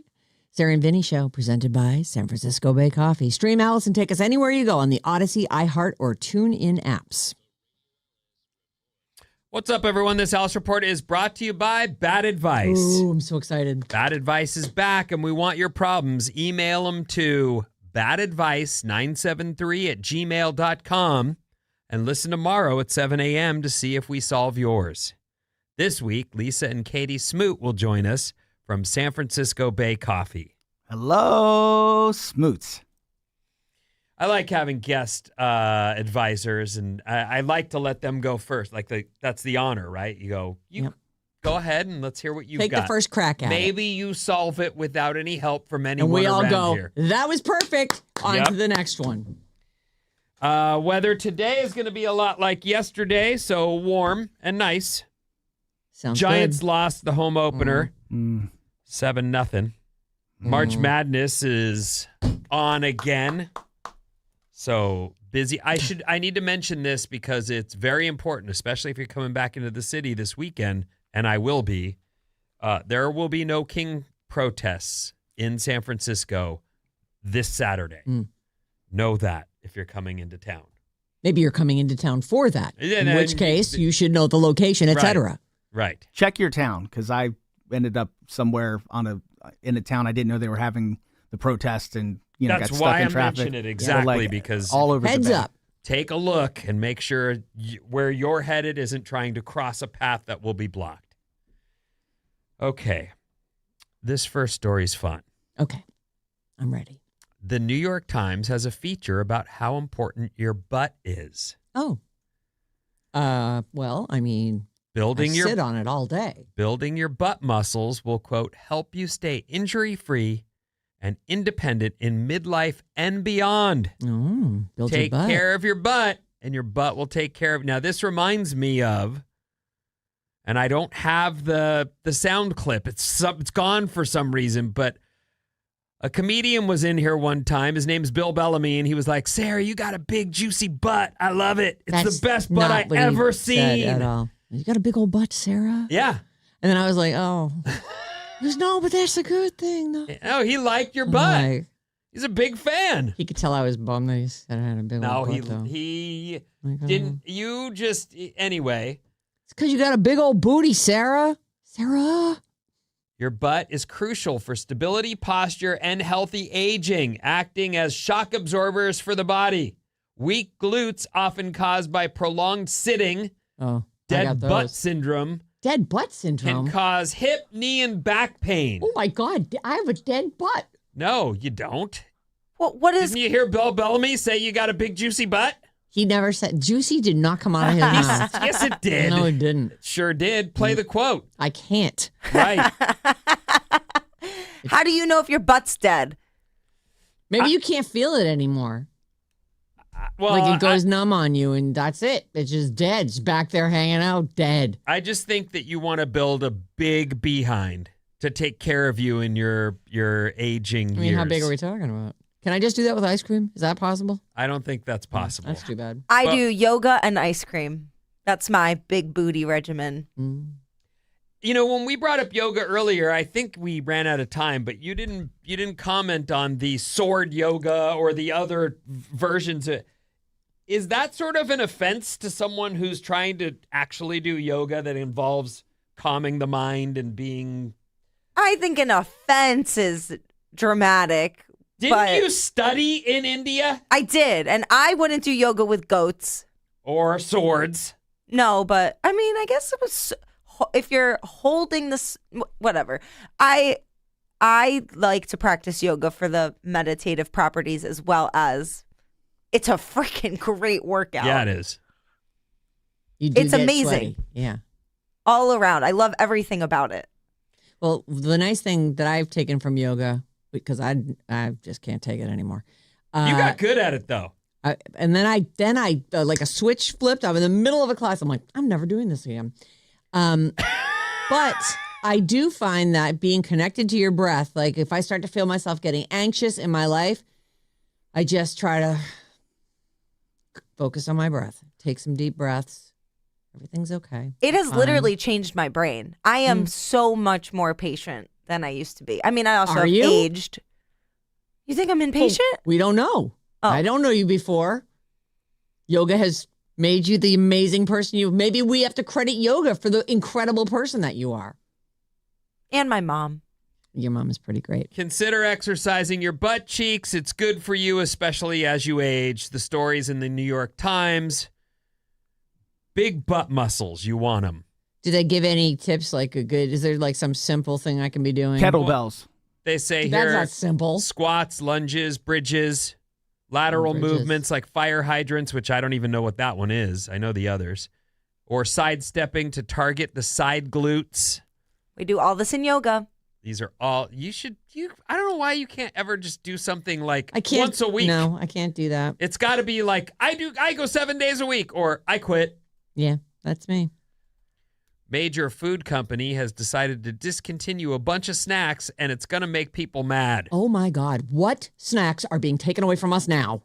There's, did AI take them away? 20 snacks from PepsiCo. Oh, what are we that talking include favorites like Doritos and Lay's. Not all the Doritos, but certain ones. Well, they have a lot of flavors that I'm sure just sit on the shelves. But people want the traditional. I am someone who will every now and then I'll buy some Cheetos and go, I freaking love these things, and then I will go, but I can never eat them again. These are the definition of processed foods. Junk food. One of the weird things is I haven't seen Cheetos cheese puffs. Those are the good ones. Oh, yeah. No, I like the crunchy shillelagh ones. Yeah. No, the puffs. I like them both. The puffs melt in your mouth. The puffs are canceled. Oh, damn it. Do you remember the twists? Cheetos Twists? Yeah, they look like a little corkscrew.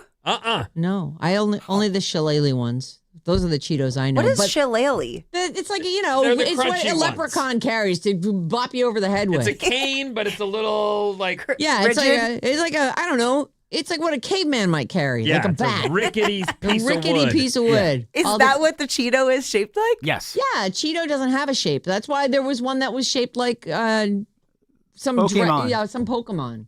Anyway, a bunch of foods are going away, including Lay's sweet and spicy honey, Lay's slightly salted barbecue, on and on and on. But there's, you know what? Too many flavors, guys. Yeah. Keep it simple. I realize you're just out for the next, how much deeper can we get into people's pockets? But take it easy. I wonder if they get a nice bump every time they introduce a new flavor, and then they're like, they don't want it. So you should just make it call it a limited edition thing. Say, everyone's clamoring for the old slightly salted barbecue flavor Lay's. Those are coming back for 1 month. Get them while they last. There's a new trend on the dating scene. They're calling it the 6'7" trend. Oh, and it has nothing to do with this 6'7" your kids are always shouting. Is that how tall I want my new boyfriend to be? No, but remember we used to do a segment on The Secret Show called Judged by Fours? Yes. And of course, we're way hotter than fours. We were Obviously, just being humble. Being hilarious, right? It involves looking for a partner who's a 6 or a 7. Someone who's attractive but not dangerously so. Ambitious but not obsessive. Confident but available. And I love this story because this is one of those things I've had friends do. And you may have, where a friend of yours will go, oh, that girl. And you look at him and you go, you think you could get that girl? Well, she seems approachable. Maybe. And that might be exactly why you'll never have a shot with her, because there's no chance in the world that girl's going to end up with you. Those approachable ones are the ones people go for, though, right? So that's the 6'7" is aiming lower than you might. Well, you're right. There are definitely those among us, men and women, who are like nothing but a 10. I'm not interested in that person. Oh, they got a freckle on their side of their nose. I can't have that. Right. Like they rule people out for like, oh God, she wore a hat one time in a picture. I can't have that. I'm not having that. Hey, man, it's good to have standards. The 6'7" trend, the Gen Z notion that a partner who's a 6 or a 7, attractive but not scary, good looking. This has gone viral as if it were revolutionary among the youngsters. Listen, that girl's going to shoot you down too. You better figure out how to be friendly and make friends with her because she's got more options than you believe, you dum-dum. I don't know who, Well, congratulations on finding a way to go viral. And way to tie in with the 6-7 Best of BS. luck to you, though, with that. I think you're going to find out that you might have better luck with the 10 because no one talks to her. No, I know. They do say pretty girl syndrome. Like, they're like, no one ever asked me out. It's like, oh. No, they mean no one who's up to their standards ever asked them out. They get hit on everywhere they go. Is that what they mean? Yes. Oh, thanks for explaining to me. Yeah. And on the apps, they'll have girls that are like, I get so many messages, make sure you put this in your message and, comment on this if you're going to send me a message because they get so many. Oh, is that on the dating sites? Yeah. Is that what you're saying? Yeah. Oh, boy. Wow. I'm amazing. I'm very much in demand. So if I deign to answer your DM, Exactly. You should feel very lucky. Well, to have a shot with me. Be sure to never mention that you're hunting for 6s as you approach a lady. Yeah. Hey, you seem like a solid 6.5. That's pretty good. I consider myself to be a 9. Would you be interested? Not insulting at all. Great job, youngsters. 800-400-3697 is our text number, and Maddie is on the show with a couple. Before we start the text, I got to wish a big happy birthday to Fred. Oh. Happy Today birthday, is my dog's Fred's birthday. He's 8 years old. Oh, boy. Yeah. Man, every time you get a dog, they're old. He rescued Fred. Yeah, I know. But Fred's in excellent shape. He thinks he's a puppy. He has tons of energy. Fred's going to go 15 or 16, I believe. All of my dogs live into their teens. He will definitely be there, too. Knock on wood. Oh, okay. Yeah. All right. 510, 3,000 No Kings peaceful protests around the country this weekend. I hope everyone joins one. It's a lot. Is it just a general, maybe I shouldn't ask, is it a general...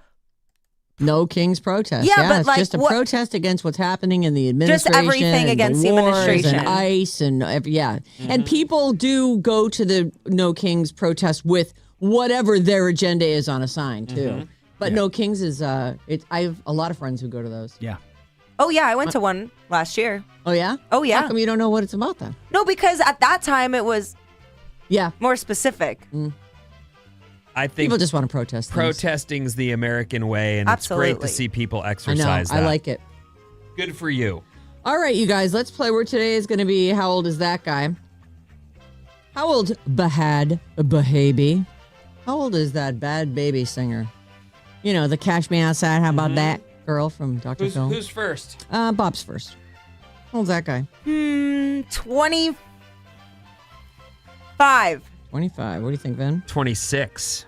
I'll go 24. She is 23. 20 young 3. How old is Keira Knightley? Keira Knightley. Love Actually, Pirates of the Caribbean, Bend It Like Beckham, Pride and Prejudice. Keira Knightley, bad teeth, great teeth. Vinny, you're first. 45. 45. What do you think, Maddie? 42. 42. 46. She is 41. That is another point. Another one off for you. Oh, she's young. Yeah, I know. Good for her. I would have said higher too. I would like more Especially Keira since Knightley in my life. I like Keira Knightley. How old would that have made her in Young. a movie? She would have been a teenager. Yes. Is that possible? In Pirates of the Caribbean? Bend It Like a Beckham, she was very young. Okay. Yeah. That's like what, 04? I think 20 years ago? Or 04, over 20 years ago. So that would put her in her teens. Wow. I know. It doesn't seem right. It doesn't. Well, either way, Maddie gets a point for it because we're not going to look into it. All right. How about Jennifer Grey from a former Bob's Movie Club movie, Dirty Dancing? Baby. She's also Ferris's sister in Ferris Bueller's Day Off. And she won season 11 of Dancing with the Stars. Knows how to dance. Jennifer Grey. How old is she? Maddie. 62. 62. 59. 59. 60. She is 66. That is another point for Maddie. She is so good in Ferris Bueller's Day Off. I love that movie. She is good in that, actually. I always forget she's in that. It's not a huge part, but it's a fun arc, though. She's that a scene great with older sister. Charlie Sheen is very good. I don't remember that either. Oh. How old is Martin Short? And I think Bob is first. Oh, boy. How old's that guy? Old. 80? What does she think is old? Okay. I know. 80. I was going to say, if she says 56, I'm going to puke. Vinny, what do you think? How old is Martin Short? She said 80. You said 80? You're not old. You're middle-aged. I'm going to thank you. That's very nice of you I to know say. a lot of 120-year-olds. What the hell? Go ahead. 75. 75. What do you think, Maddie? 81. He is 76. Vinny, that's a point for you. Yay. How old is Steven Tyler? Dream on, dream on. Oh, you loved this guy, didn't you? I love Steven Tyler. Still? Yeah. Sure. He reminds me of my grandma. How old is he? 77. 77. What do you think, Maddie? 75. 74. He is 78. That is another point for Vinny. And Vinny and Maddie are tied. Bob is a big fat zip so far. Let's go with, let me try and find somebody that the girl is going to know. I don't have anybody. How about this one? Christopher. Tony's unibrow nephew on The Sopranos, Michael Imperioli. He was also on season 2 of The White Lotus. He played the bad dad. Wait, who? Michael Imperioli. He was Christopher on The Sopranos. I haven't watched that yet. Oh. I'm you're gonna saving like it for when I'm on bed rest. Okay. What, you guys don't plan your life like that? No. No. All right, Vinny, you're first. Actually, I think Maddie's first. I honestly I hope just to went never first. be on bed rest. I'm avoiding bed rest at all costs. Okay, Michael Imperioli is 60. All right. I'll say he's 59. 58. He's exactly 60. Oh. And that is Whoa. a win for El Campeón del Pueblo. From way back Ah. to take the win. El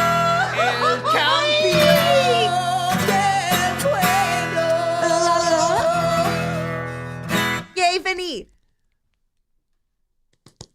Goodbye. You're so pretty. Thank you, everyone. And brave Thank and you. courageous. Yeah. Tomorrow on the show, Lisa and Katie Smoot are going to join us for Bad Advice. We have your chance to win Pick Your Day tickets to Outside Lands. 12:05 Mason has your next chance, and it's Jane at 5:05 with a chance. And we will see you back here on Friday. Thank you.